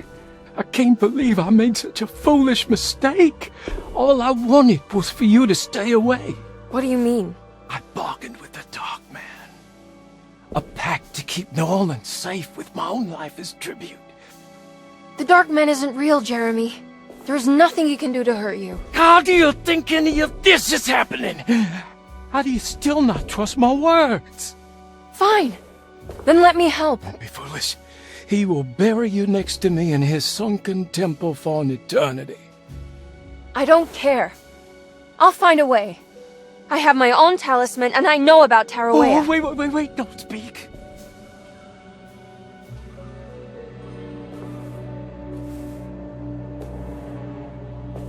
Who's in here? Show yourself. You know who, Emily. He took your grandfather. No, I mean it. Who's in here? I can feel someone's in here.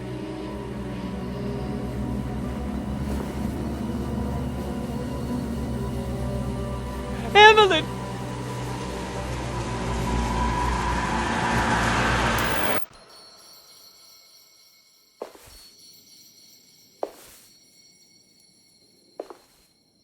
Tarawea.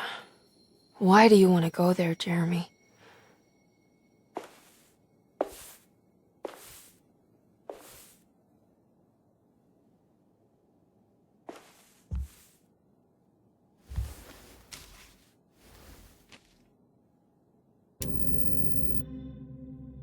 I've seen so many strange occurrences lately. Memories explode into existence and then burn out like tired glass bulb filaments. Dreamscapes crash down from the stars and sink into the sea. Doors that lead to nowhere and absolutely everywhere at once. With all this reverie, I want to think there's a chance that you found a way to remain alive in some way I cannot fathom. Just like I've learned to navigate with my talisman. Maybe you, with all your knowledge, you somehow knew a way to find me again. Perhaps in Tarawea. All my love. Jeremy.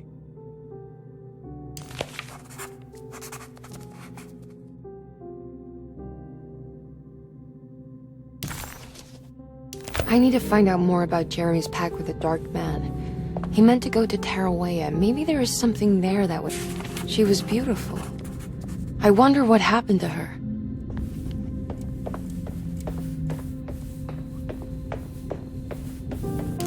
Baros's feet remain...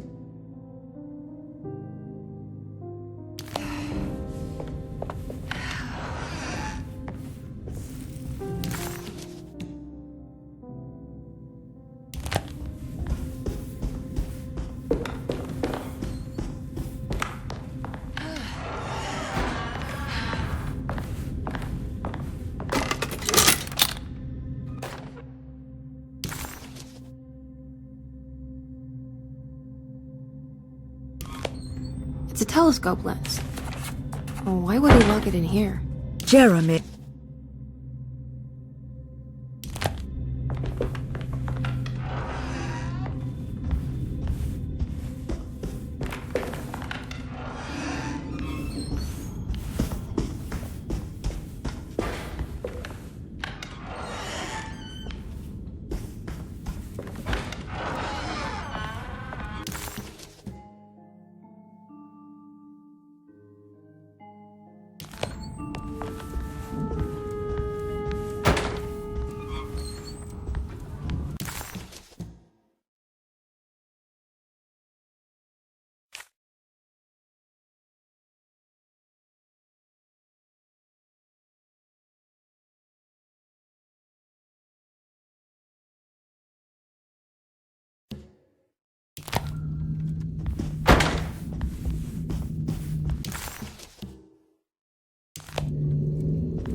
What's going on? It's entering the numbers by itself? Okay, great, so where is that?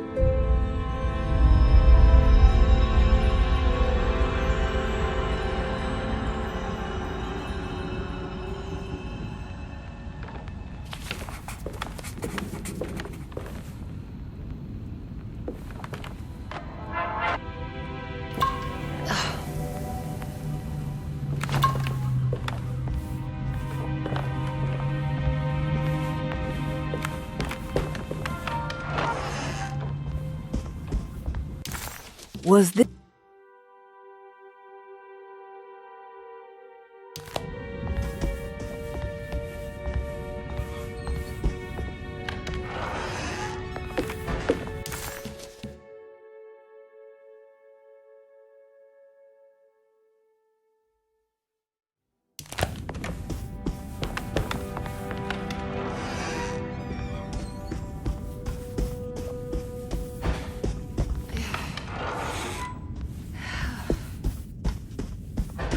Here we go.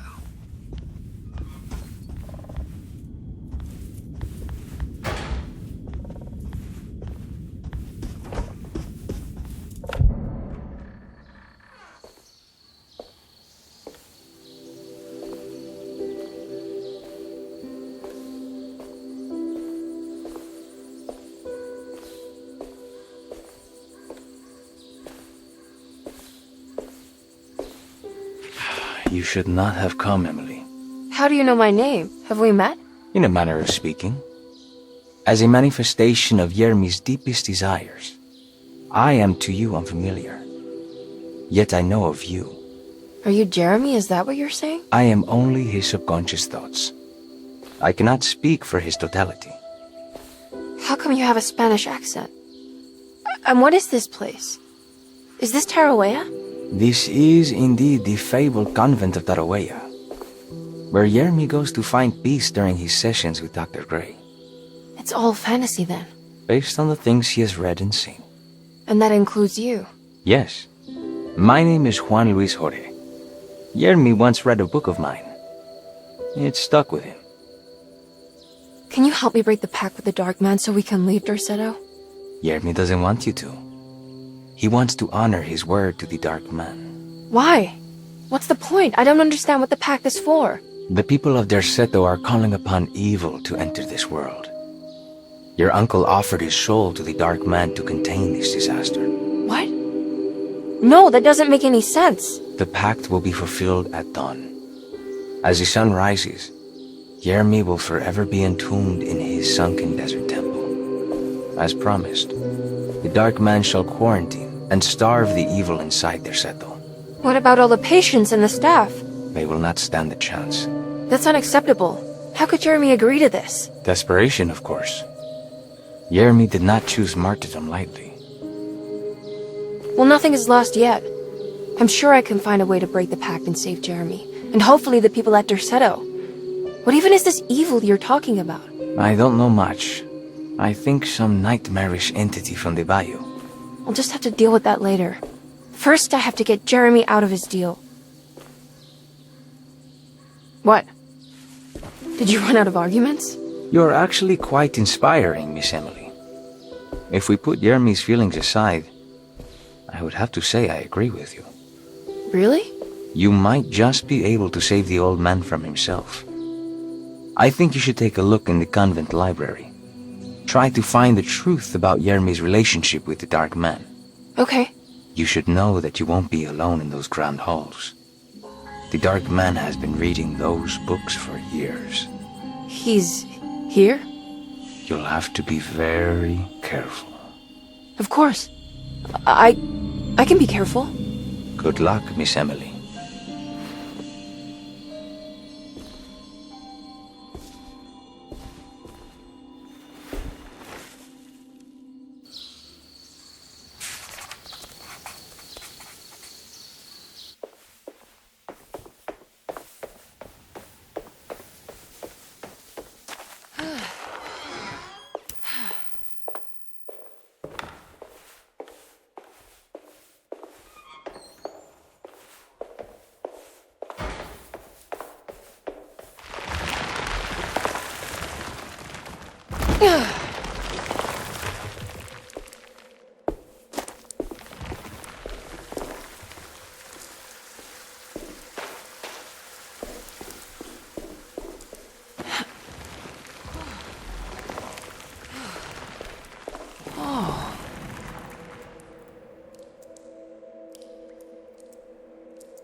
There's something missing.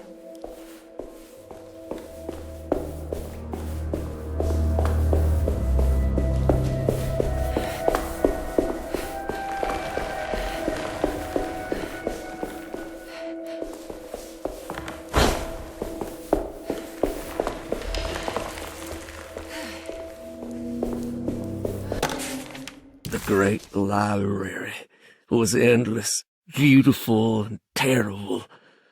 An Akashic record for the universe inside the mind of Jeremy Hartwood, now corrupted by a story forced upon him, told by a maniacal liar, an evil conjured by science and secrecy. I will suspend a room and lock away the foundation of his character. Its key will be left to the librarian. The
It was in the hot autumn that I went through the night with the restless crowds. He was a kind of itinerant showman who held forth in public halls and aroused widespread fear. The New Orleans address of the event is lost, but I remember distinctly the Prex shipping company pressing their contribution. Emily! Please,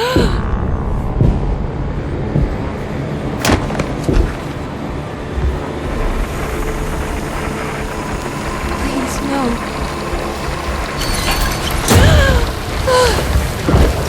I hope you found what you were looking for, Emily. I fear there is no going back. He's in my head, Juan. His breath replacing mine. You should not have come, Emily.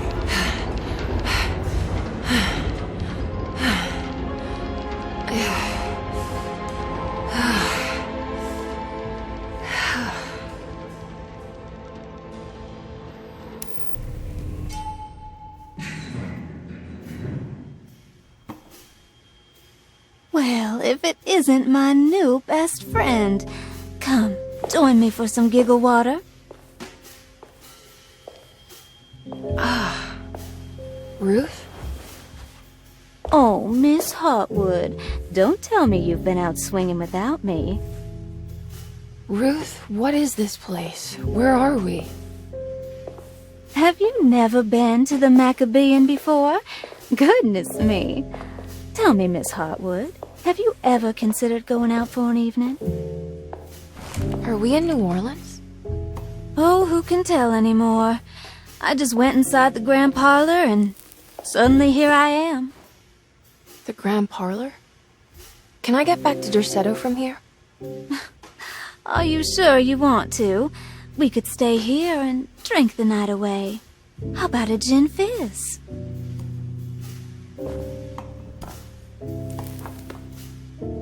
If this is New Orleans, maybe I should go further. Find that magic show the book was talking about. But there was no address, just Prex Shipping Company. Oh, is this about where Jeremy met the Dark Man? How do you know about that? Jeremy talked a lot about the Dark Man. I always felt a bit envious. How so? If an all-powerful entity showed me any interest, I'd at least hear him out. I'm sure he has plenty to offer. I don't think you'd want that, Ruth. We're too sweet for such darkness. Oh, please. What kind of blue nose do you take me for? I relish the darkness. I think it suits me.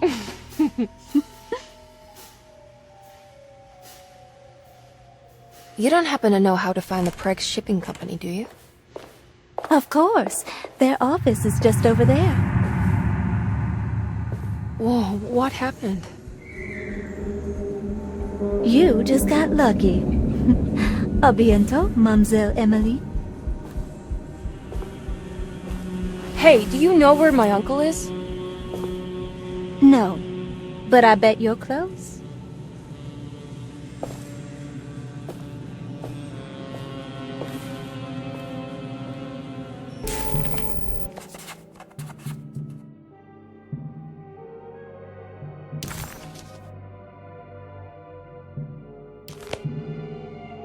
It was in the hot autumn that I went through the night with the restless crowds to witness the enigmatic Black Pharaoh. He was a kind of itinerant showman who held forth in public halls and aroused widespread fear wherever he performed. It was the sort of thrills my father sought out, especially if there was a promise of electrical trickery. The Nolan's address of the event is lost, but I remember distinctly the Prex Shipping Company pressing their contribution in the morning papers. There were rumors of an Egyptian sarcophagus being a part of the act, something which kept me wondering how they had carried that up the seemingly endless stairs. The details of the showman's performance have almost been entirely replaced by dread, the kind that numbs and hides the terror of something unbearable. What is certain is that ever since that night, I can't remember a single day passing without seeing or sensing presence of a dark man.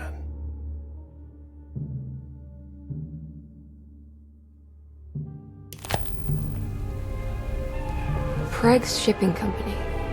According to the book in the Great Library, I don't know where to go.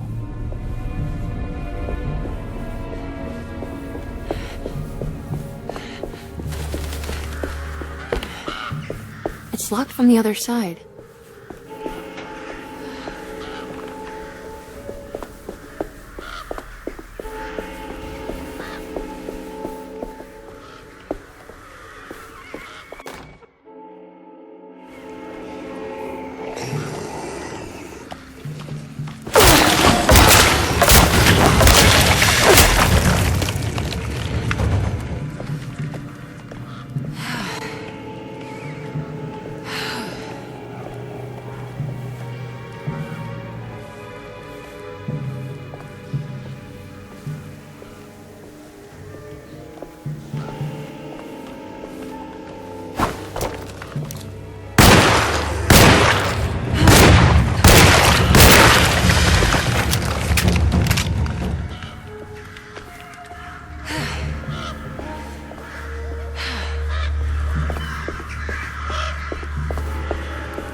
There's a way through the sewers.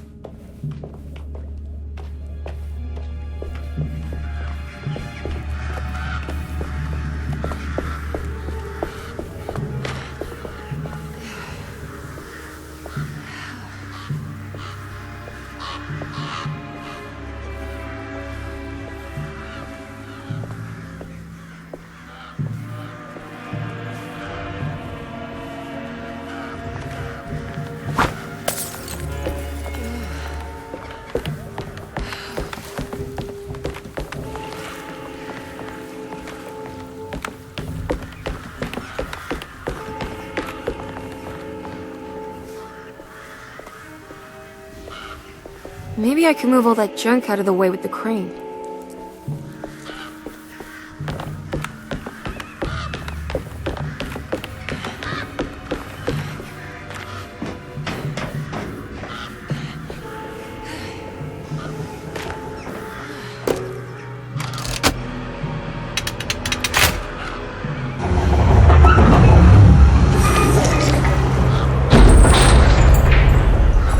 All done.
Yeah.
All right.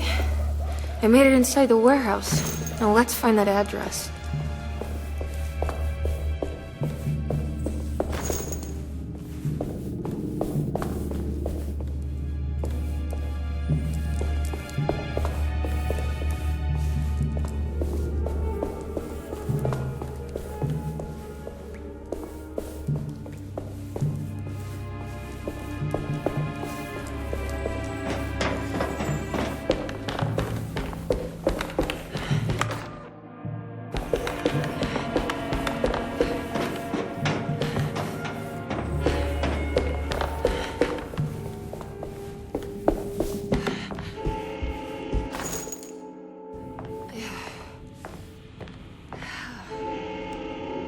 This is getting ridiculous. I mean, I'm not complaining.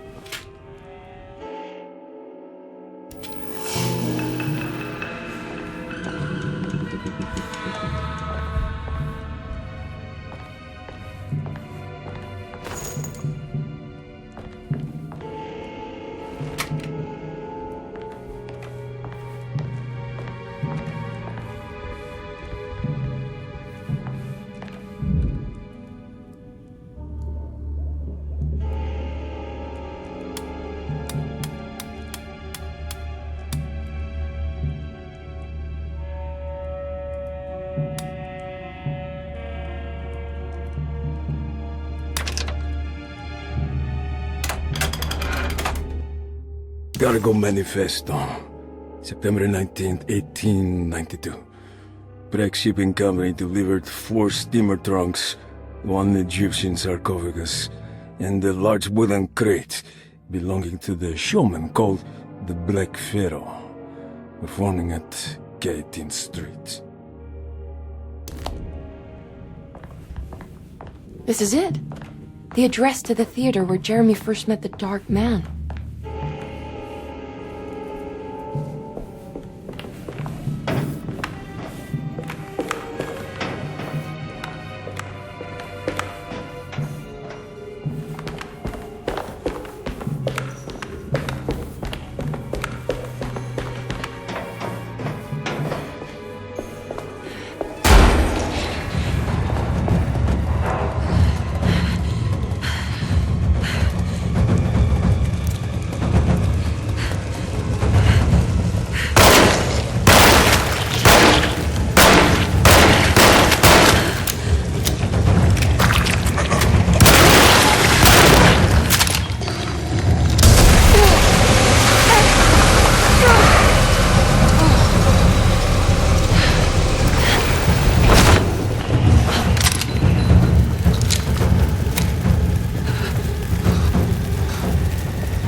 Looks like the fog cleared up.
You shouldn't have come. Don't say that.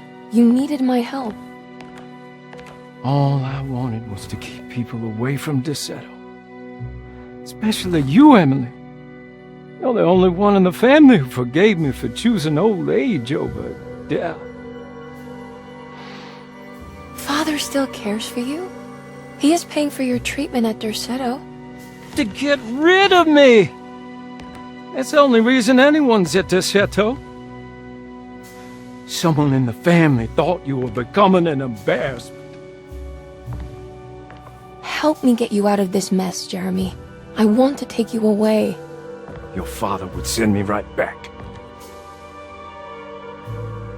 What if I take you up north, to Kingsport? I know Mother still has family up there. I've been thinking about going for a while now. I haven't been to Massachusetts in years. I still paint from memory, you know. That old lighthouse makes for a great motif. Your father and I would go almost every summer. Then when our great-uncle died, we stopped going back. What is there to be done about the Dark Man? He's the one holding you back, right? You feel like you can't leave without paying your debt to him. The Dark Man has been with me since I was 12 years old. He was standing right on that stage right over there. For a brief moment, his gaze held mine. And that was it. I recognized him for what he was. The Heartwood curse embodied in flesh. I thought it was my turn. But I was only there to be mocked. Instead, his attention moved on to my father sitting next to me. I turned to him and saw his face. The whitest shade of pale I've ever seen. He bit off his tongue that night and suffocated. What can be done, Jeremy? Please. There's a way. 2 ways to be exact. One worse than the other. A written contract, now buried inside his sunken temple. Don't you remember what it said? I don't want to. Try, Jeremy. What did the contract say? No, we can't. We can't let New Orleans suffer that blight. I have to make this sacrifice. What are you talking about? Is this the thing from the bayou? Juan said something.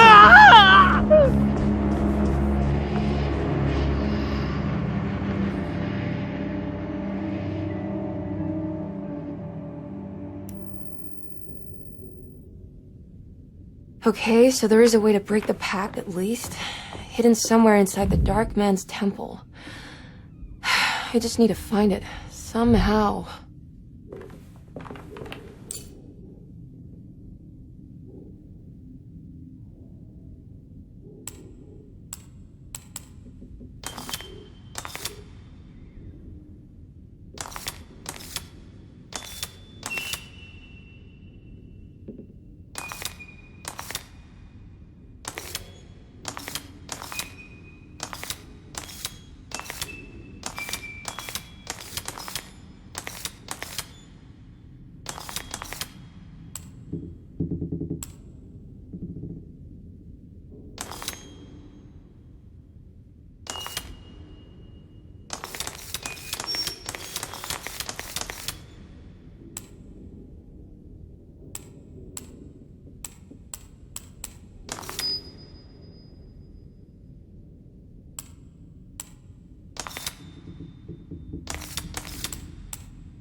I need to get down there somehow.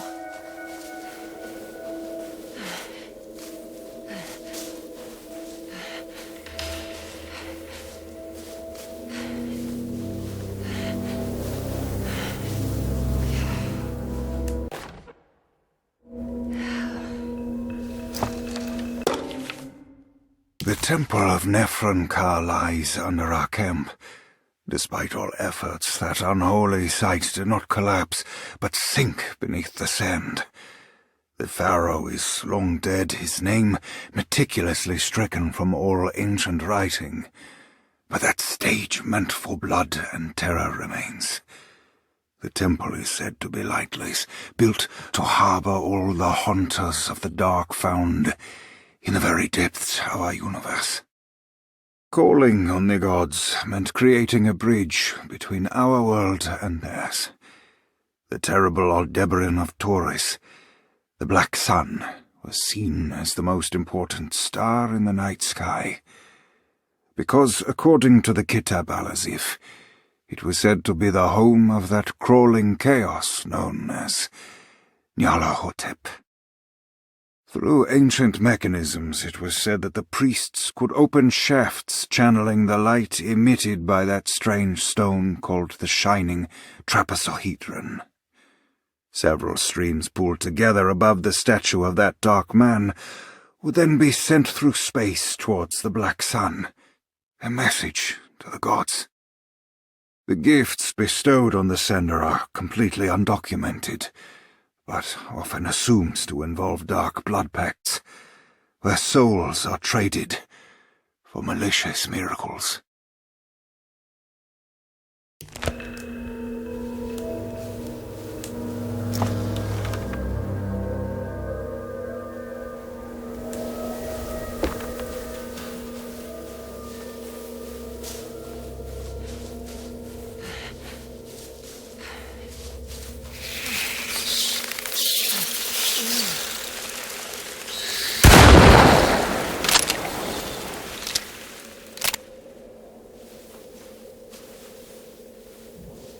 Okay, you can do this, Emily.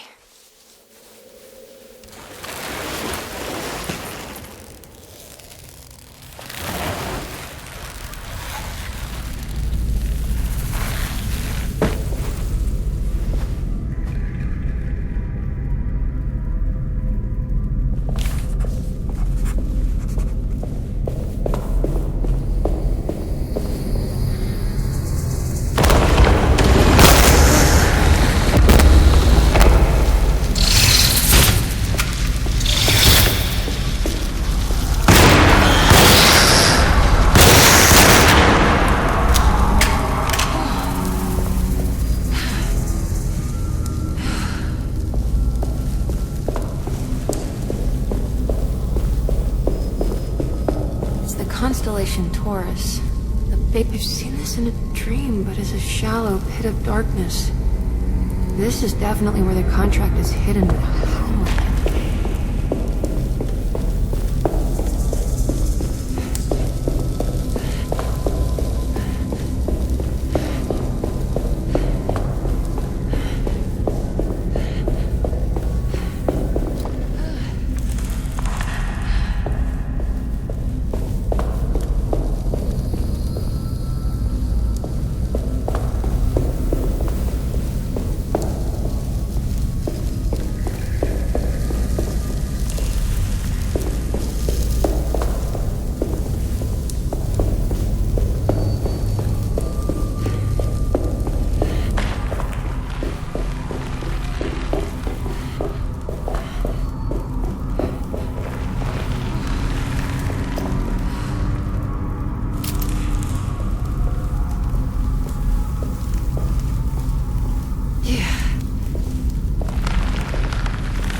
happening?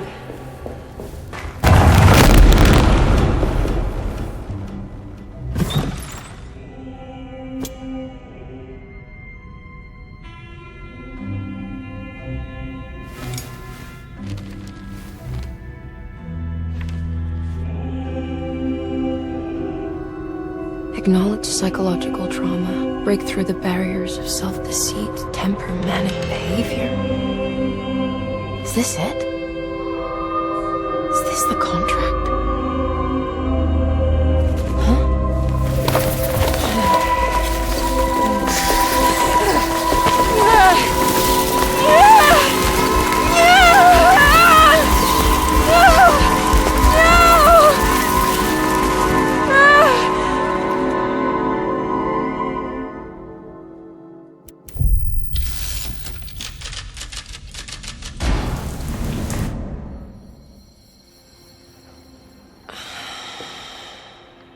Oh, Jeremy. How much pain and suffering you could have prevented. Emily? What are you doing? Detective, how is your investigation going? Well, I still have no clue where Jeremy is, but I think I know why he's hiding.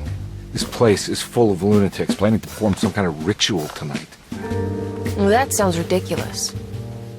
Or rather would have just a day ago. It gets worse.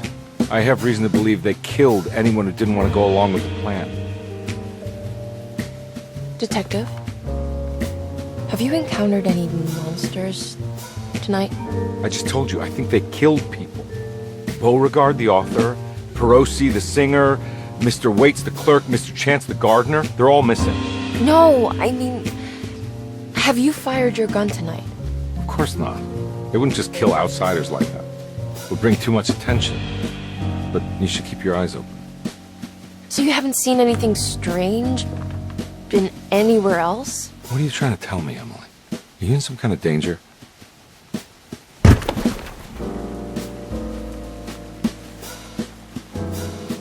Let me drive you back to New Orleans.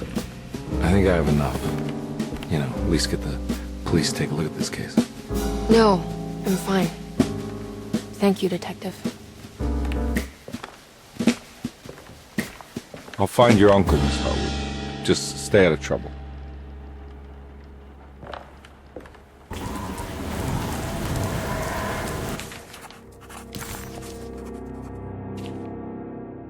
He must first acknowledge psychological trauma in order to proceed. The lying must stop, so we can break through the barriers of self-deceit. Finally, temper manic behavior. Medicine has failed me. Nothing can be done to dispel the hardwood curse. Only the sacrificial dagger may release the despair from Jacob's eye. Yet, doing so would be the doom of Derceto. Let this curse of mine be a weapon for once. I accept your demands. Oh, crawling chaos. Build your prison around this godforsaken hospital. When evil has been starved, I will stay buried forever.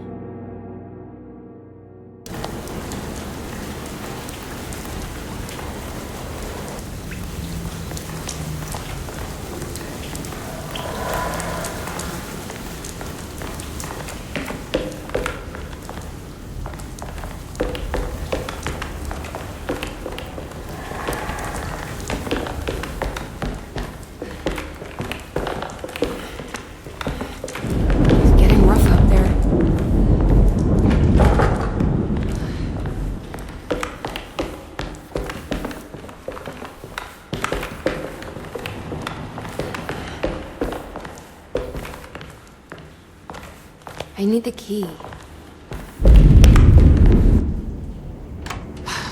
If we can just get rid of Jeremy, everything will go back to normal.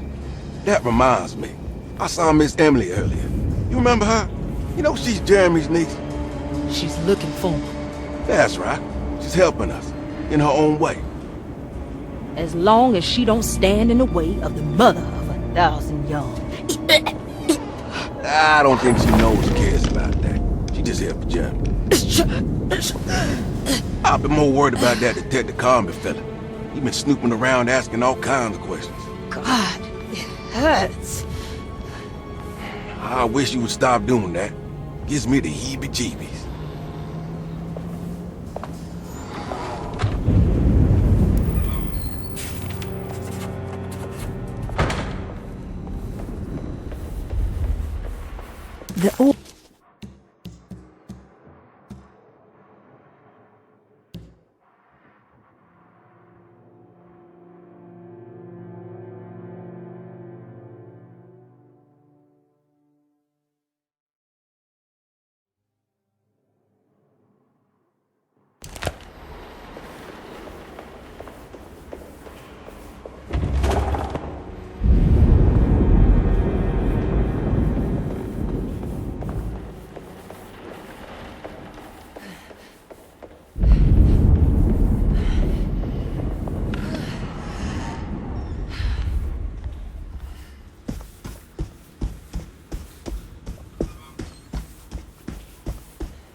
We must have faith that Jeremy's pact with the Dark Man is a bluff.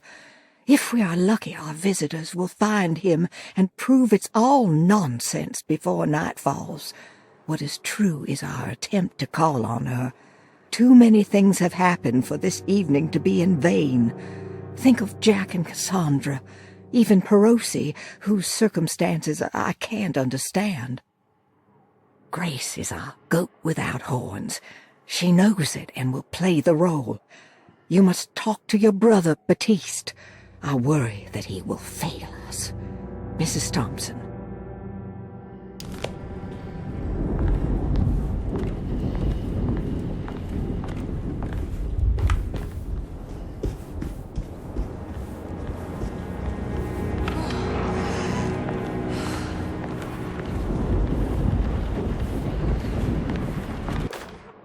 Lunacy and the Astarte Artist Colony, a monograph by Yael Klein. In early 1909, the old Derceto plantation outside of New Orleans was turned into an artist's colony. 3 famous European artists rented the house and the surrounding land from the owner, the Ledoux family. The colony was chiefly run by Sebastian Cortez, who was playfully dubbed the captain by his collaborators, William Arges and Heinrich Kassel. The colony existed for 6 years, until one day all 12 members disappeared without a trace. It is widely believed that their disappearance is connected to the disastrous hurricane that passed through on September 29, 1915, but nothing truly supports this claim.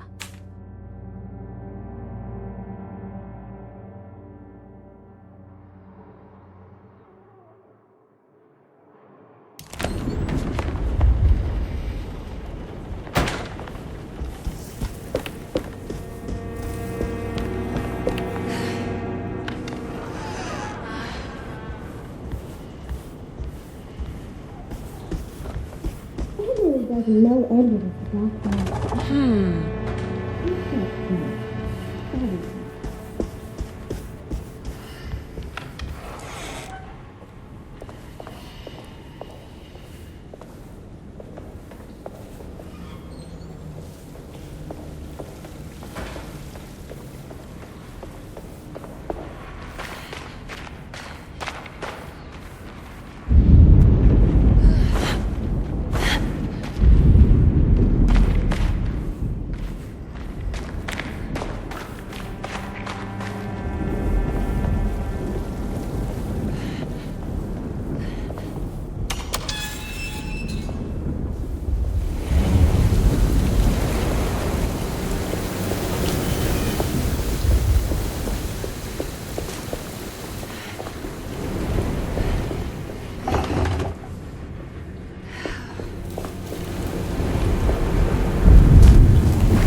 Mr. Waits must have had a spare key to Dr. Gray's office, but where?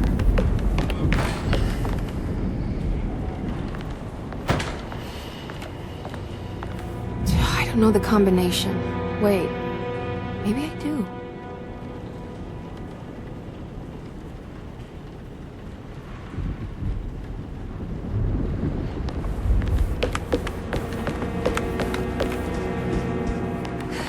I need the key.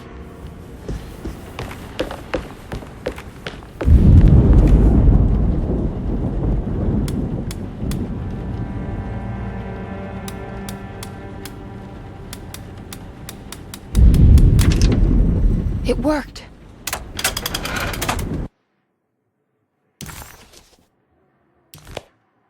The last guest in the empty room suffered from severe maladaptation. I must write this down, because if I understand the condition sufficiently, it could make me deny this fact at a later date, and there is reason for me to think I may come to suffer the consequences from this dysfunction, as some who came in contact with the guest seemed to adopt a new worldview in which everything was predetermined but broken. Upon accepting this worldview, some memories became unmanageable and later rejected. I do not know what this means. I cannot even remember the fate of the guest. I think they were simply misplaced one day and forgotten. Just like all documents pertaining to this guest, they have all been destroyed, or they never existed in the first place. Who wrote this? There has never been a guest in the empty room.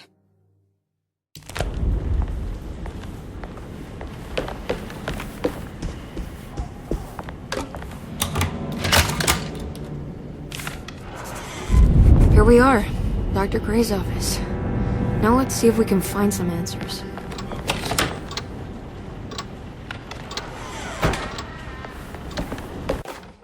I have finished tidying up Miss Beauregard's belongings.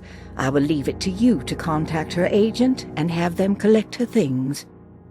I found one of Grace's drawings she might want back, along with this key in her room, which I believe you've been looking for, Mrs. Thompson.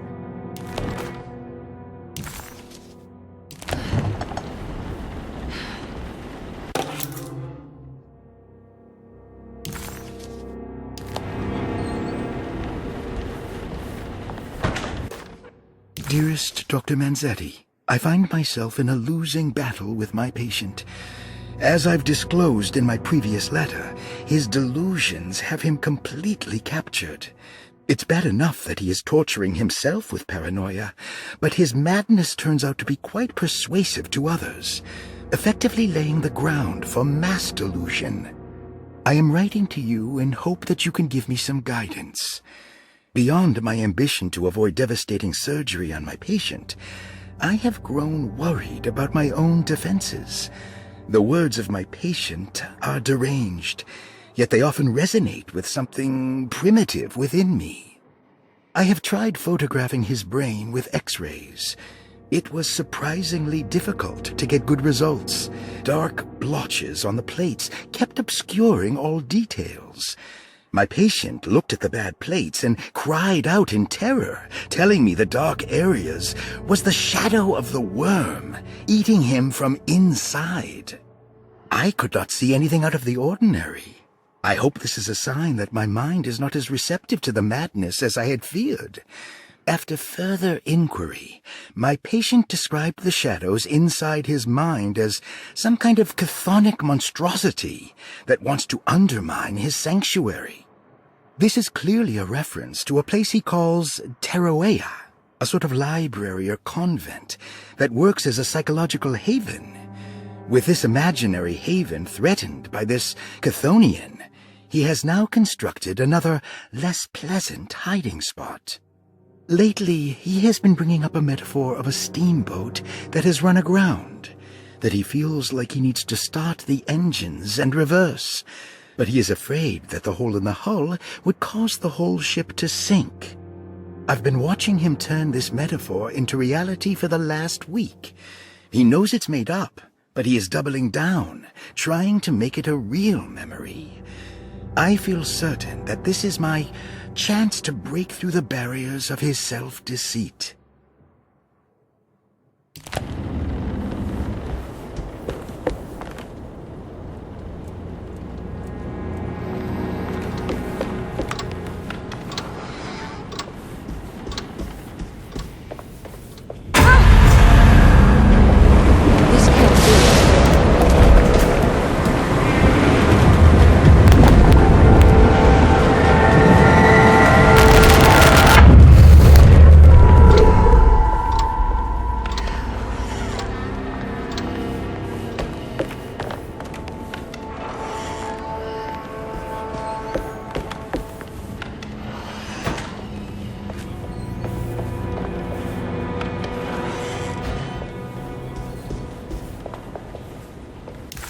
Emily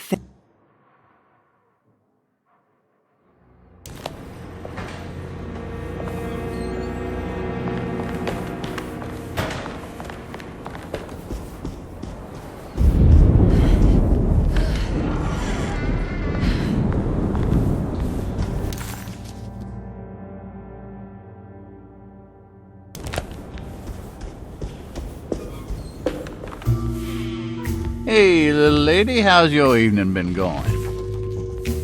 Ups and downs, I suppose. I hear that. We all live in the life of an elevator operator. Are you alright, sweetie? Do you want to see my mask, miss? I'm making it for St. John's.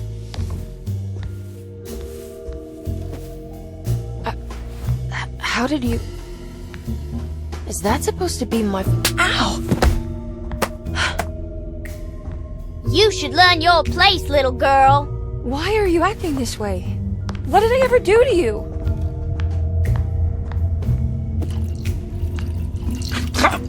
Grace! Grace!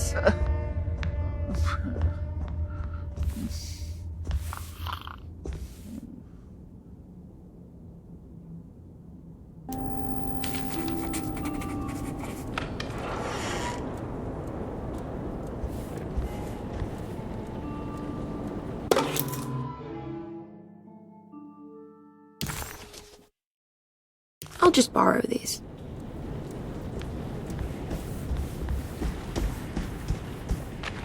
At least he's breathing. I'll just let him sleep it off. There's something missing.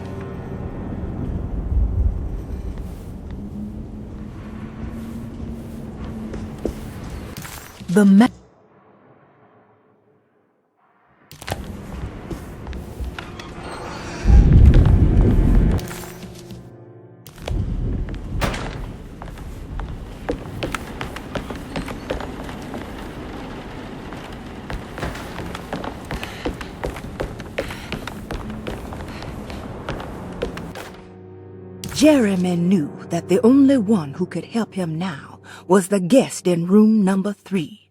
The room seemed to have been empty for so long. But that wasn't allowed to be true.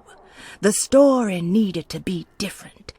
To include something from the outside, he would bring the guest back to room 3 and show them what was in that safe. 913. But those were not the right numbers. That was the combination for the safe in the clerk's office.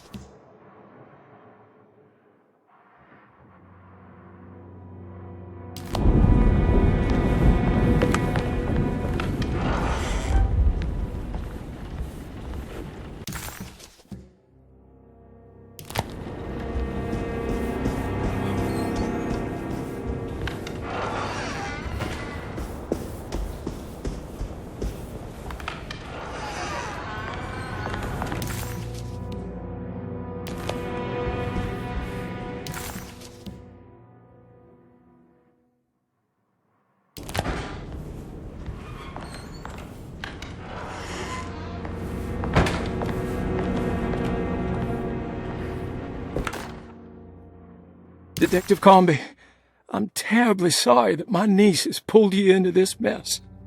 Please, with all my blessings, take her away from this cursed place.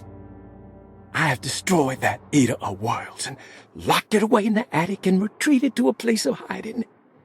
Tell Emily I'm safe. Tell her all the lies you can think of to make her listen. Take her back to New Orleans. Sincerely, Jeremy.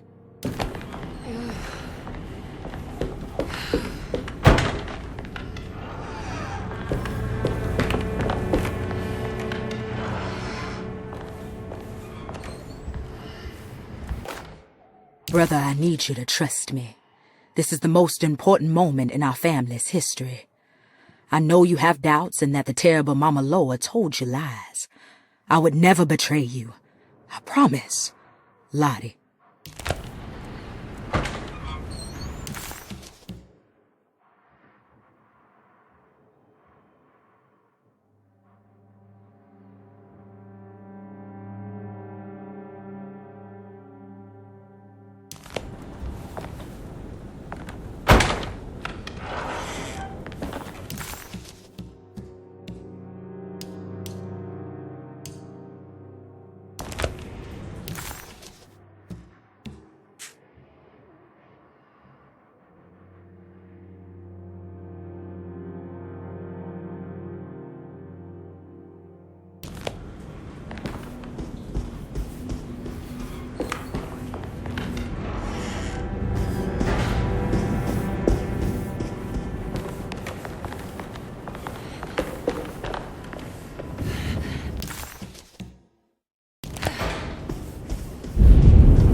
Sometimes I think this place makes me worse.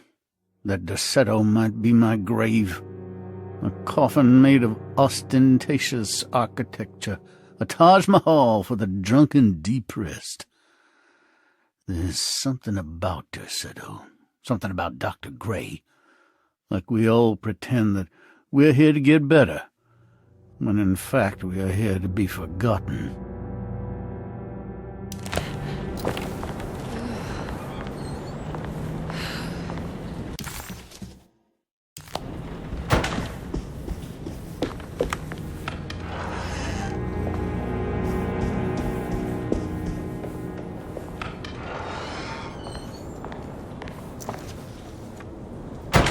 Ruth, are you there? No.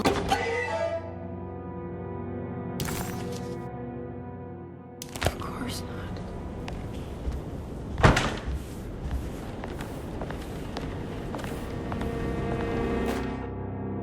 Castle built the zoetrope as an exercise in animation. He is very interested in moving pictures and has even ordered an aeroscope camera for the colony.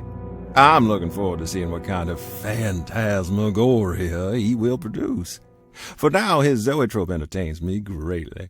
It's not the little man passing his head, while quite humorous. It's the spell of that flickering light as it rotates. I swear it takes me back to my childhood in a most profound way.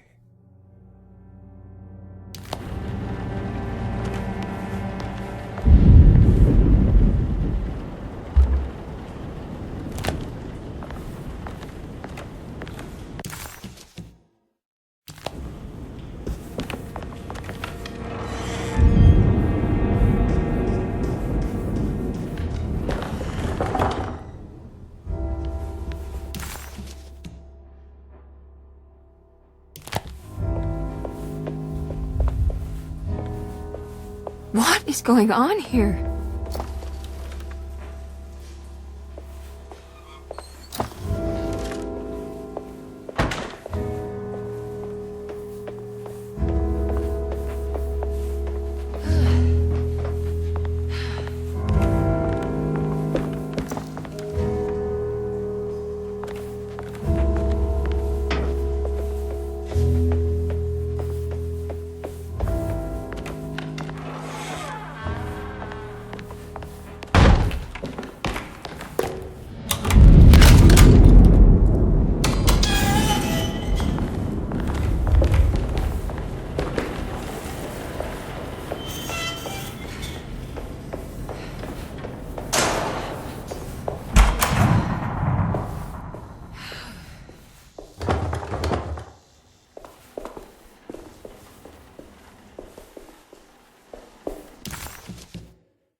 I need the key.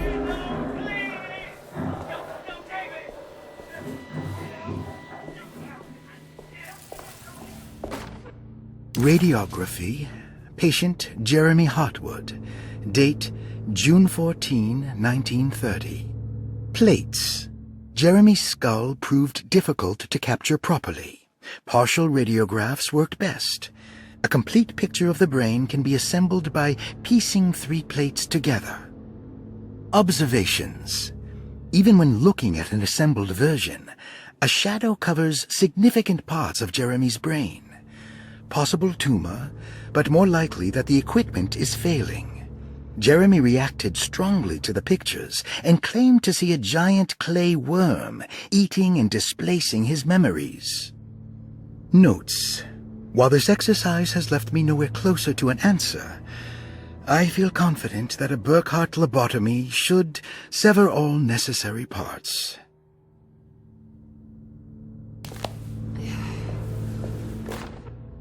Hypothetical psychosurgery based on the ideas by Burkhardt and the St. Petersburg research could end up saving Jeremy's mind.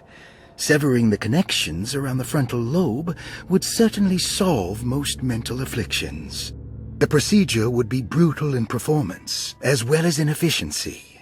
An ice pick pushed through the edge of the eye and into the skull would untether the nerves like Alexander cutting the Gordian knot. As this would likely leave Jeremy in a very different condition, all other paths should first be explored.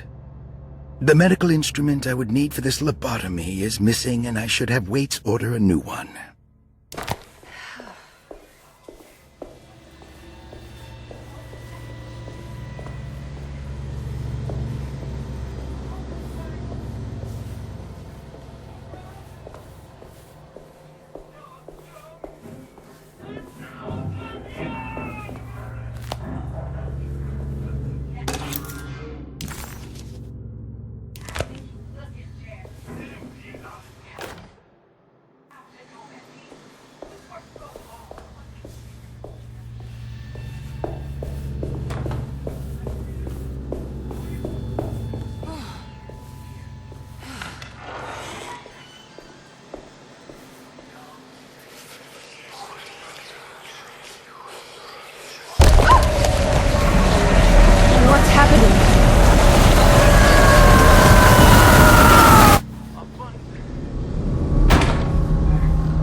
What's this?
I guess I never got a chance to look around this place.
This feels familiar somehow.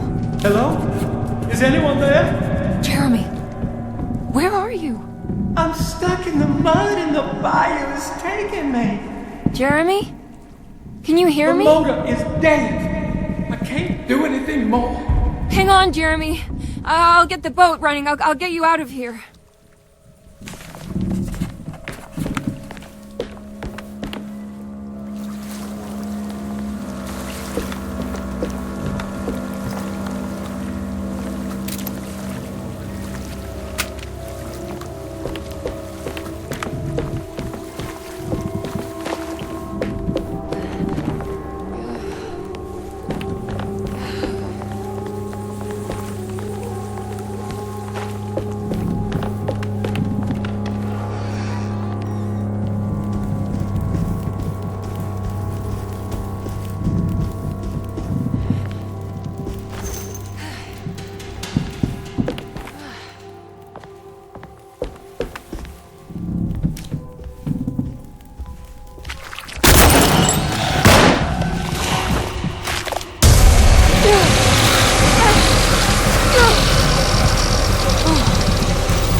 The boat is run aground, crashed right into the bayou.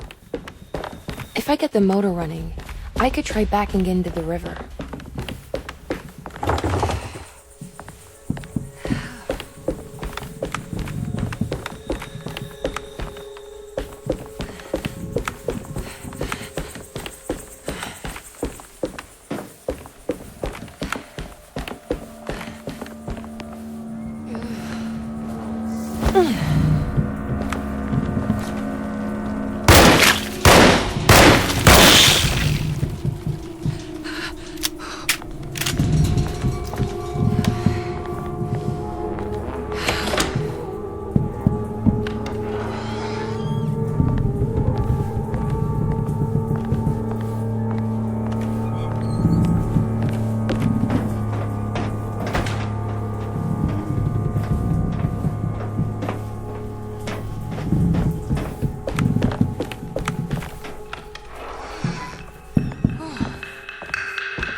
The winch seems to be powered by electricity. Maybe I can find a way to turn it on.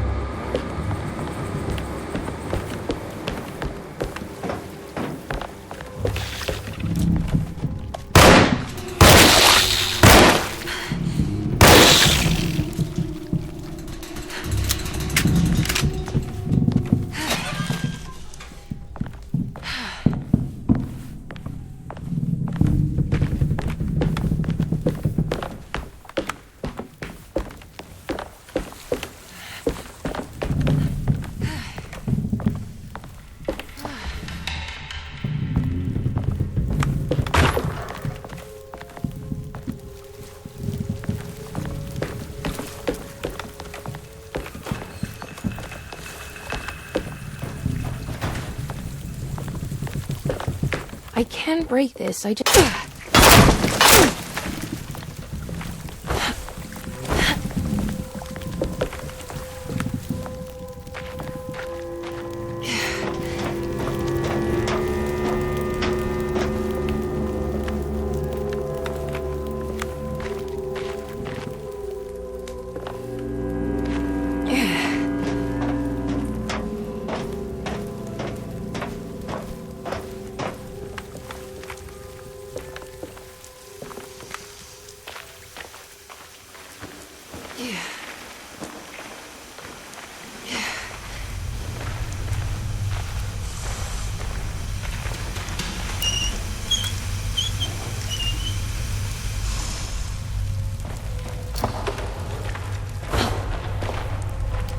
I think it just needs fuel to run.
you ready to tell me? What's happening? A little rope around my neck, and then I strangled all life from my body. Uncle! Are you under the impression that you died? Yes. No. I was supposed to die. What does that mean to you? That you were supposed to die? I'm the catalyst. I had to die to make the story happen. Story? What are you referring to, Jeremy? 30 years ago, Frederic needed me to die. Jeremy! You're not making any sense. Come back. Find your focus. Uncle? I cheated everyone. I didn't play my part. I escaped my doom. Destiny! Again, find your focus. Jeremy! Now everything is wrong. Nothing is in place. Hey, listen to me. We're gonna drown. Calm down, Miss Hartwood. You're not in any danger. But Jeremy, he was here, wasn't he? Miss Hartwood, I am beginning to suspect your family curse is catching up with you. Have you ever talked to a doctor about your condition? No. No, I was just confused. I thought I saw him for a moment. I'm fine. I'll let you be. Miss, I want you to know I'm here to help, if you need me.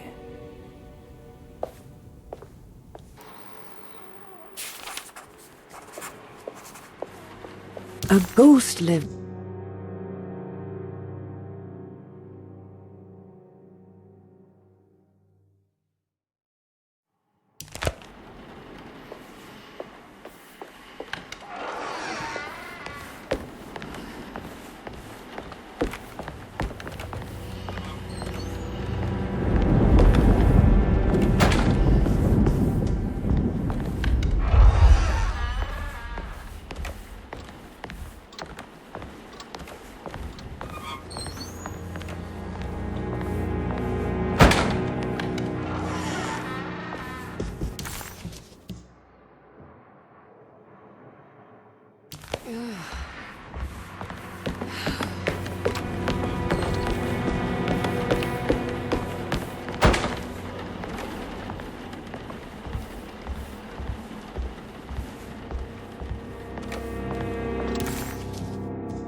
I can't leave yet.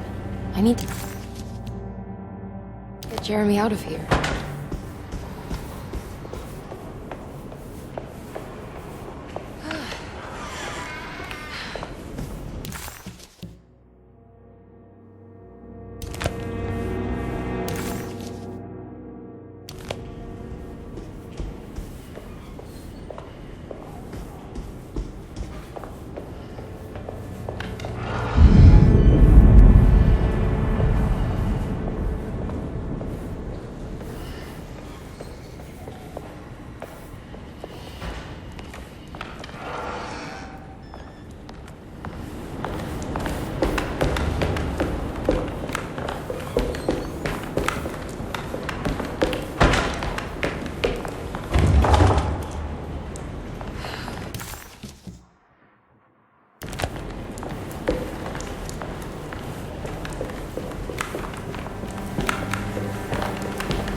I guess I never got a chance to look around this place.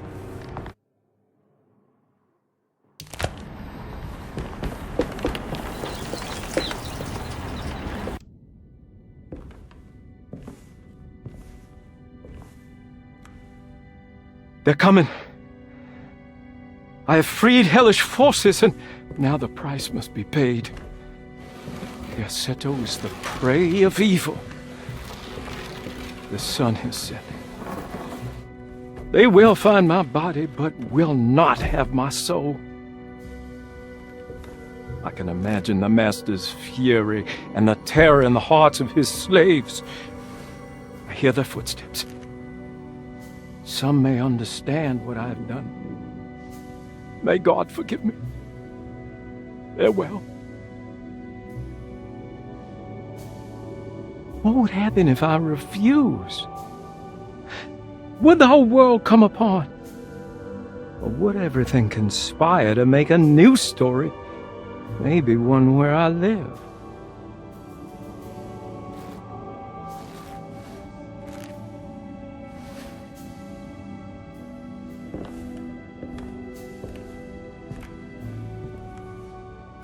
I'm sorry, Frederick.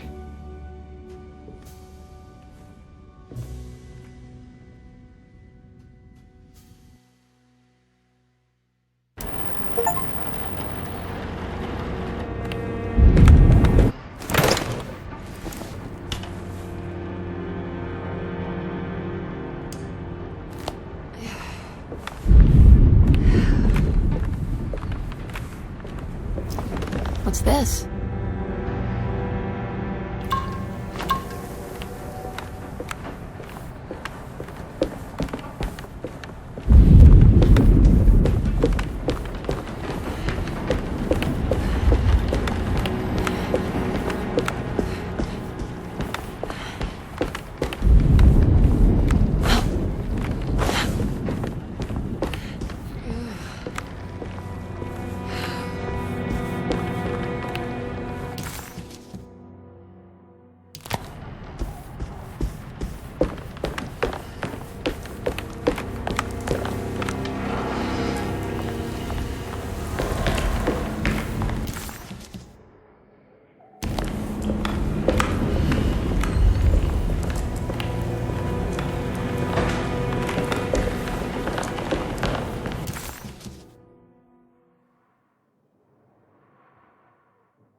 This is my room. I belong here.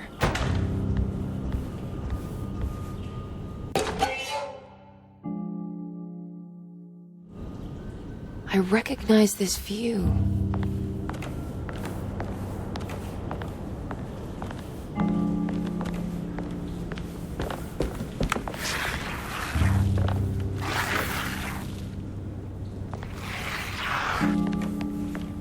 When I get back,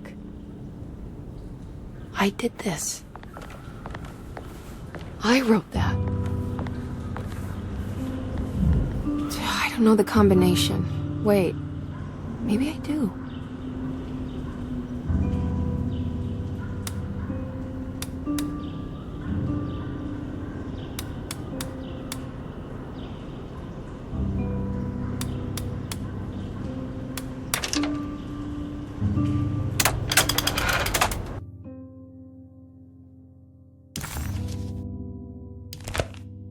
Darling, I finally found that photograph from my time in France during the war.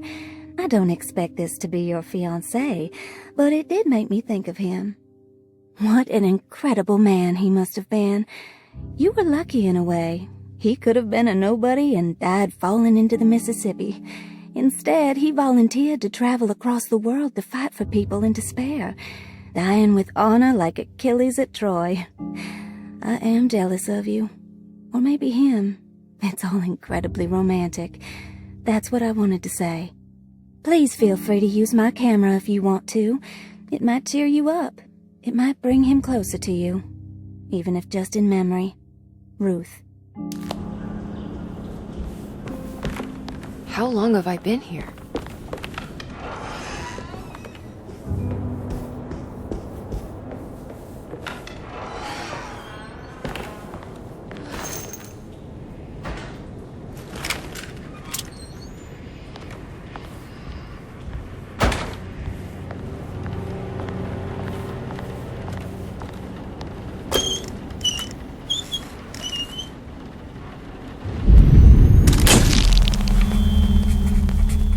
Is this how you travel, Ruth? The war in Europe rages on, and America is doing its part to hold back the German aggression. Ships from Boston and New Orleans arrived yesterday to bolster our gallant forces in France. These men will play a crucial role in helping our allies defend the innocent and defeat the German war machine. In trenches... I'll find you, John.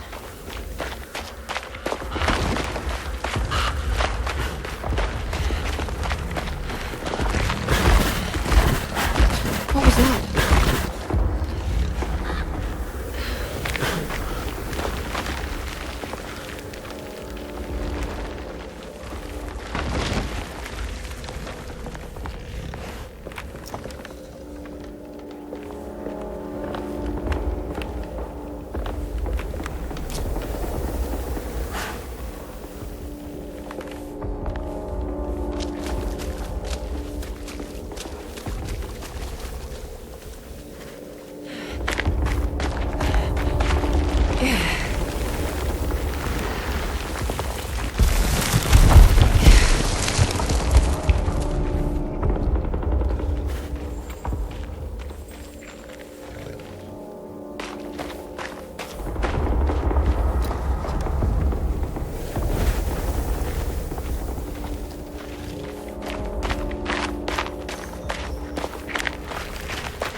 John.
Oh God, I thought I was done with you.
I can't leave yet.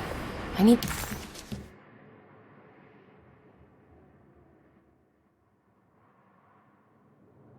get Jeremy out of here.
Miss Hartwood, lock the door, will you? I'd rather not run into dear Dr. Gray if I can help it.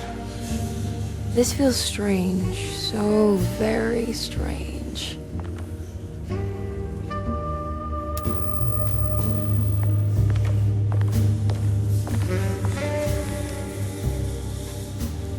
You okay? This place? It's like something from my childhood. It's just a private study of a very peculiar man.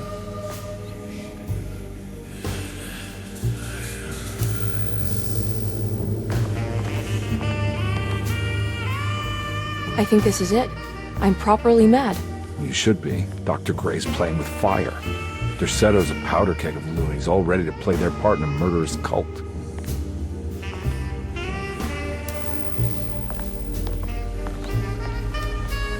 I'm trying to say I've lost my mind, Detective.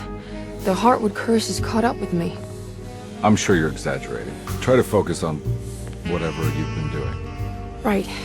Breaking the Dark Man's contract. Does it even matter anymore?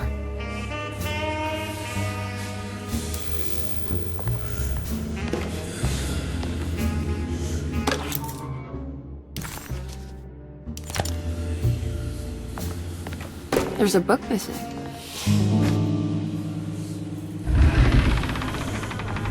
A secret door.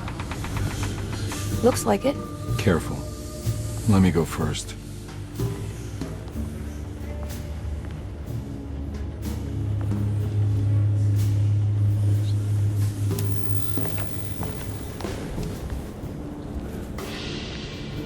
Now we're talking. Great job, Emily.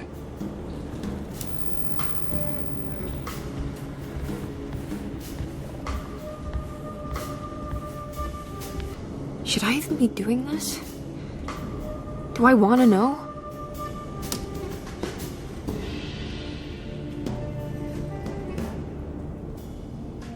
Jesus Christ, why would you paint this, Jeremy? What on earth possessed you?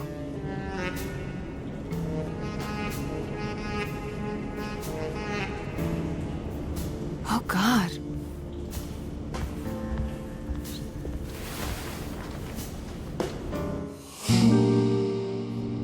I can't believe I didn't see that before.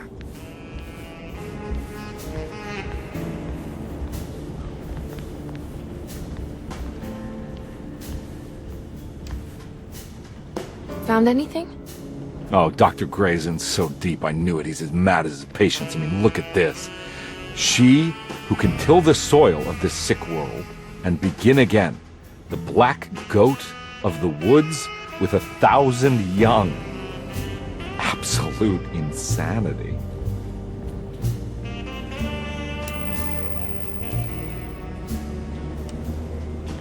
I have the strangest sensation that this is somehow Jeremy's room. What? No. This is Dr. Gray's private quarters.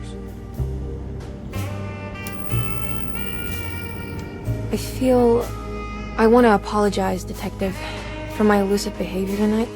I'm glad you haven't given up on me and my uncle yet. Ah, you got nothing to apologize for. In fact, you've been out of my hair for most of the evening, you're self-reliant, and you've been helping with your own particular brand of investigation. As far as I'm concerned, you're an exemplary client. Thank you, Edward. Mr. Carnby.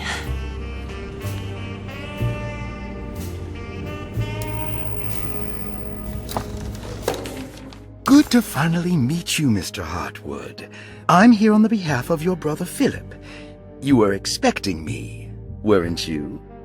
Yes. You're from Derceto, no? That's right. I just wanted to ask you a few questions to see if there is anything I can do to help you and your family. Okay. I understand you're full of imagination. You make up a lot of things.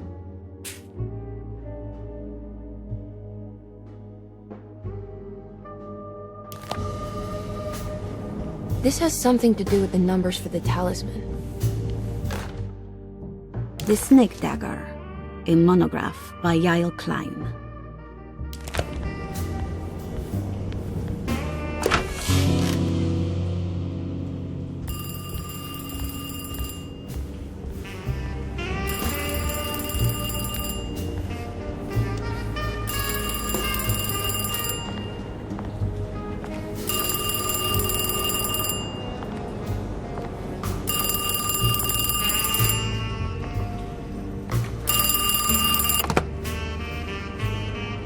Hello? Who's there? Jeremy? Jeremy is with the Dark Man. You can't save him. Jeremy is with the Dark Man? Where? Who is he? What is the Dark Man? The Heartwood curse. He will come for you too.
You heard the telephone ring, right? No, the telephone's cut off.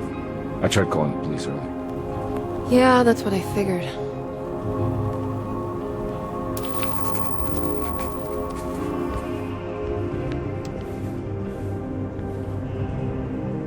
Hey, Mr. Carnby? What? Nothing, right? It's a closet. That's right, Detective. I'll see you later. I have to finish this. You're going inside the closet? I know what it looks like, but I can't explain it, much less justify it. All right. You do what you have to do, miss. Goodbye, Detective.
about this? It's too late for that.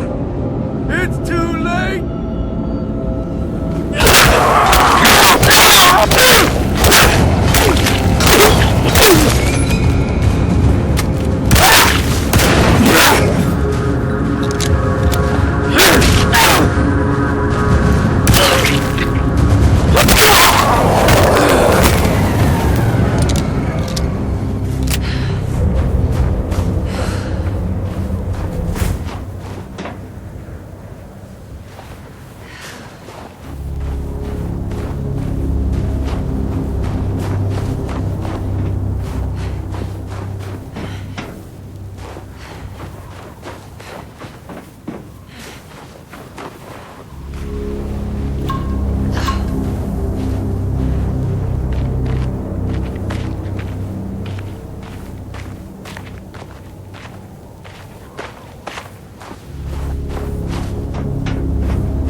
Is going to be in the middle of your existence, Jeremy.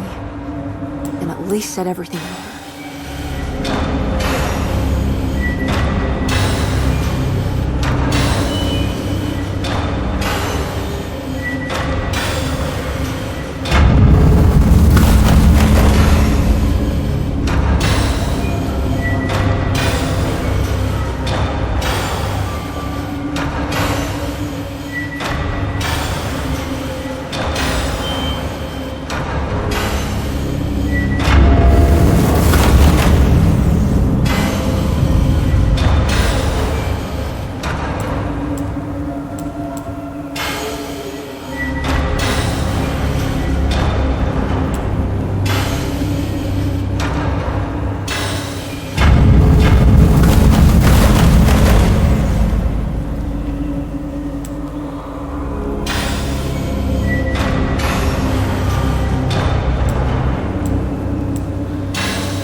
I did everything you wanted to break the pact.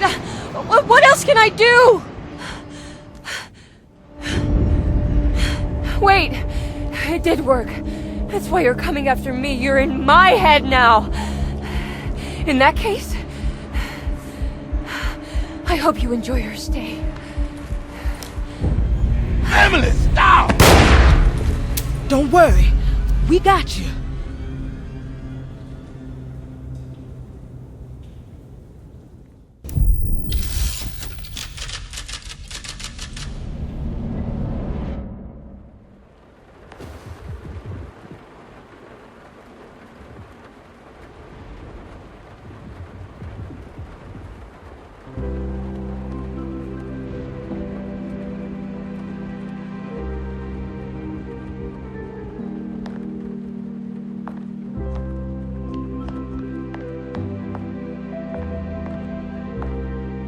Are you alone? Or is he in there with you? Miss Hot, what is up? Heard you almost painted the foyer with your own blood and guts. Good to see you still in one piece. Stick around, will you?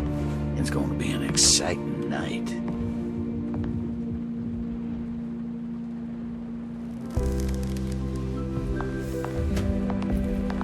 Good to see you made it, miss. And all that ruckus, Lottie gave you a healthy dose of that sleeping juice. Wasn't sure you'd be waking up again. What happened? You had a psychological breakdown. Tried to shoot yourself. Sorry for the manhandling, but we just wanted to save you. You also stabbed Jeremy in the eye. Is he alright? He's a little strange, but everything else is back to normal. Really? I broke the pact? I don't know what you did, but it worked. Let's see you standing up, miss.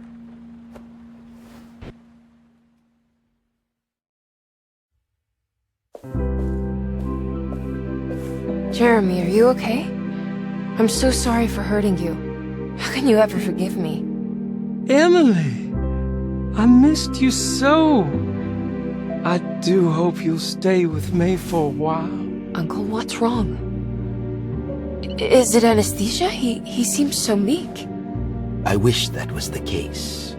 It turns out that you managed to lobotomize him. It's actually quite impressive considering your technique.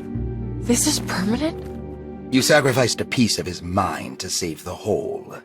It's a little like treating a bad knee by cutting off the leg. It's blunt, but it works. That's terrible. Perhaps. But at least he won't suffer anymore. Do you remember the Dark Man, Jeremy? Ah, yes. Where did he go? I hope he is doing all right. You see? With a violent stab, you made any future treatment quite redundant. I assume you will be bringing him with you back to New Orleans. I will. I just need to find Detective Carnby.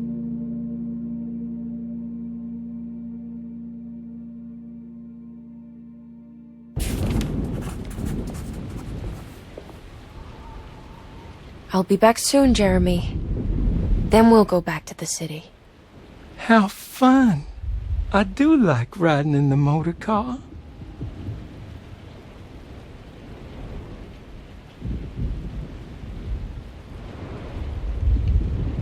Is there any chance he'll relapse back to his previous condition? None at all. He is forever cured from all worries and other difficult feelings.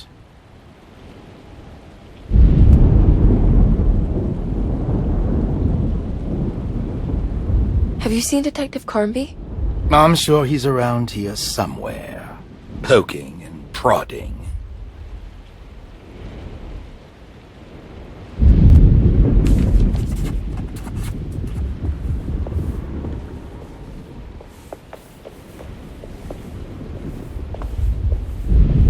Well done, Miss Hartwood. You officially made Derceto the dullest place in existence again. Oh, thank you. Happy to be of service. Have you seen Detective Carnby anywhere? Still chasing that lovable palooka around, are you? I'm sure you'll find him.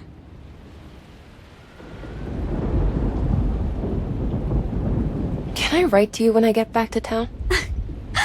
You are too sweet, Miss Hartwood. I'll look forward to reading all about your tedious routine.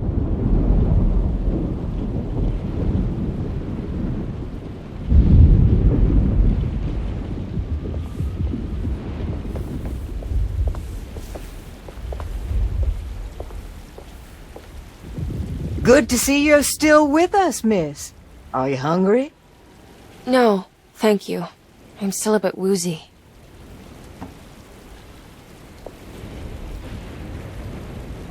Ooh, is that gumbo? I make it every year. We set up a little feast by the wishing tree and start a new year together. Have you seen Mr. Carnby? I haven't seen him for a while. Maybe he left.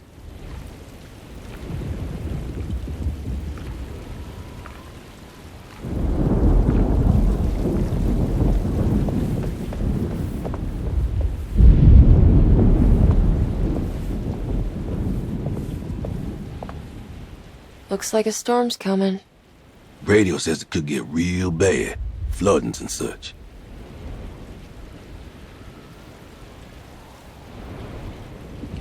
I should probably get moving before the weather gets worse. Have you seen Detective Carnby? Not for a while, but he says he's gonna wait for you.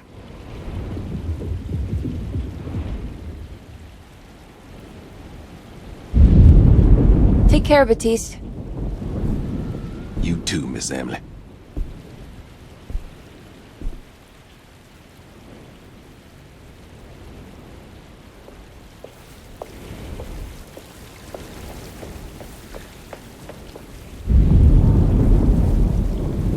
Do you know what's about to happen here?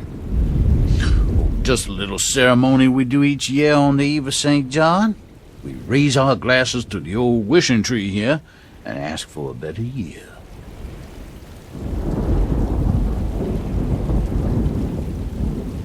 Is it all for show? Or do you actually believe the tree can help? Well, I guess some of us do. I mean, Lottie and Mags are pretty invested. Taking it a little too far, you know.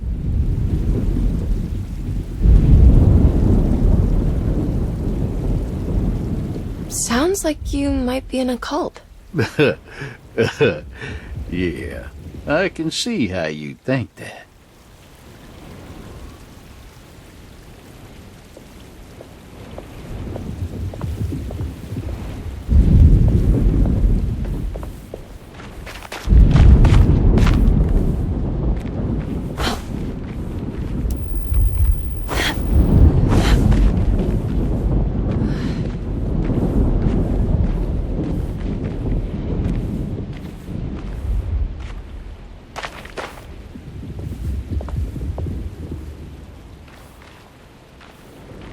What are you doing? Preparing for the ceremony. This time she will come. I'm sure of it. Who's coming, Grace? The black goat of the woods. The mother of 1,000 young.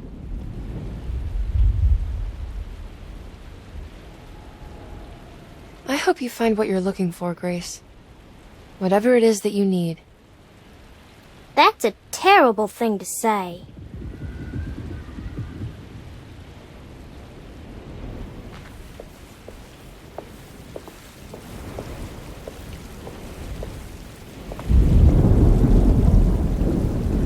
I almost forgot this was here. The very heart of Derceto, you know.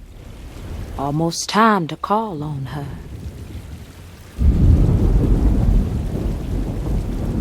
What is it that you do?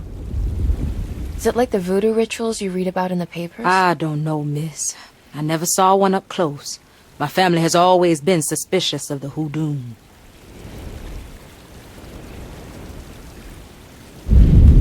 You haven't seen Detective Carnby, have you? No, and I hope he stays away. I don't think he would understand what is about to happen here.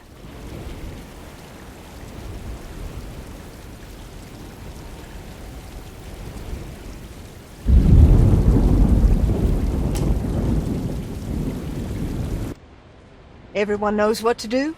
Y'all know the new words. Mrs. Thompson, we talked about this. I'm not sure everyone is comfortable. Doctor, I insist. This is important. We've waited for so long, Doctor.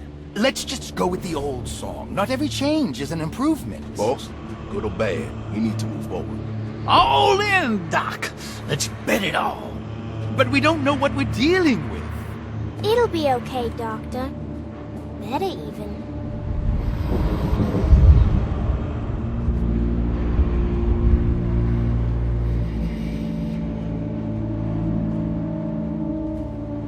Ever there are praises in abundance to the black goat of the woods.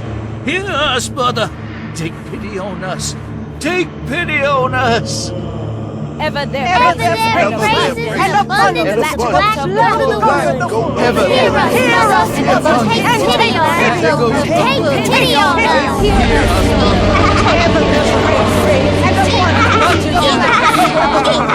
Hear us and take pity on us.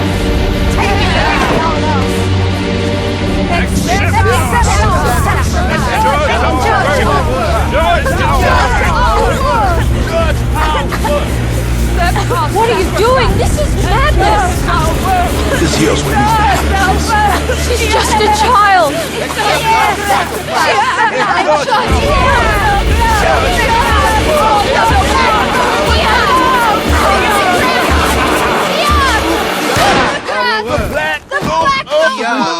With the thousand yards! Edward! Get out, Emily! We're leaving! No! There has to be a sacrifice!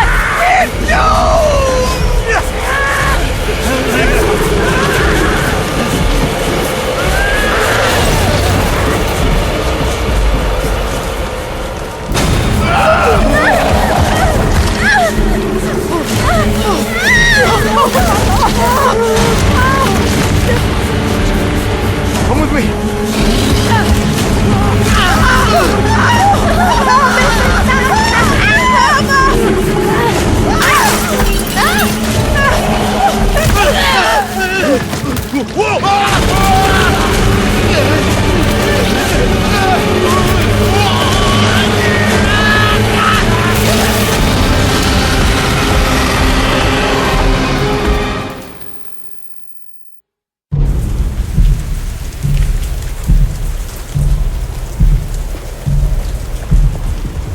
I have to stop that thing! It's gonna kill everything in its way!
Emily, are you alright?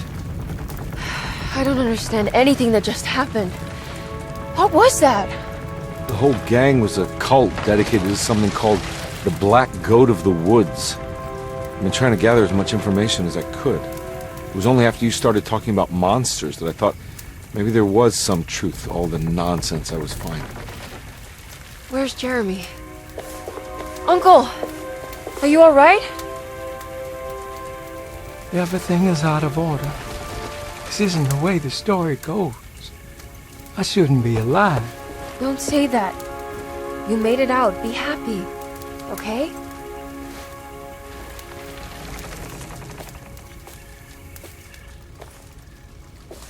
Hey, kid. You doing alright?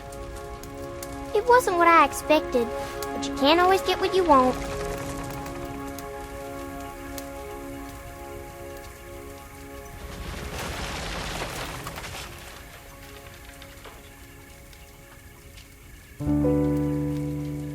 Alright, you ready to head back to New Orleans? Come on, Jeremy. Let's go. Can I come?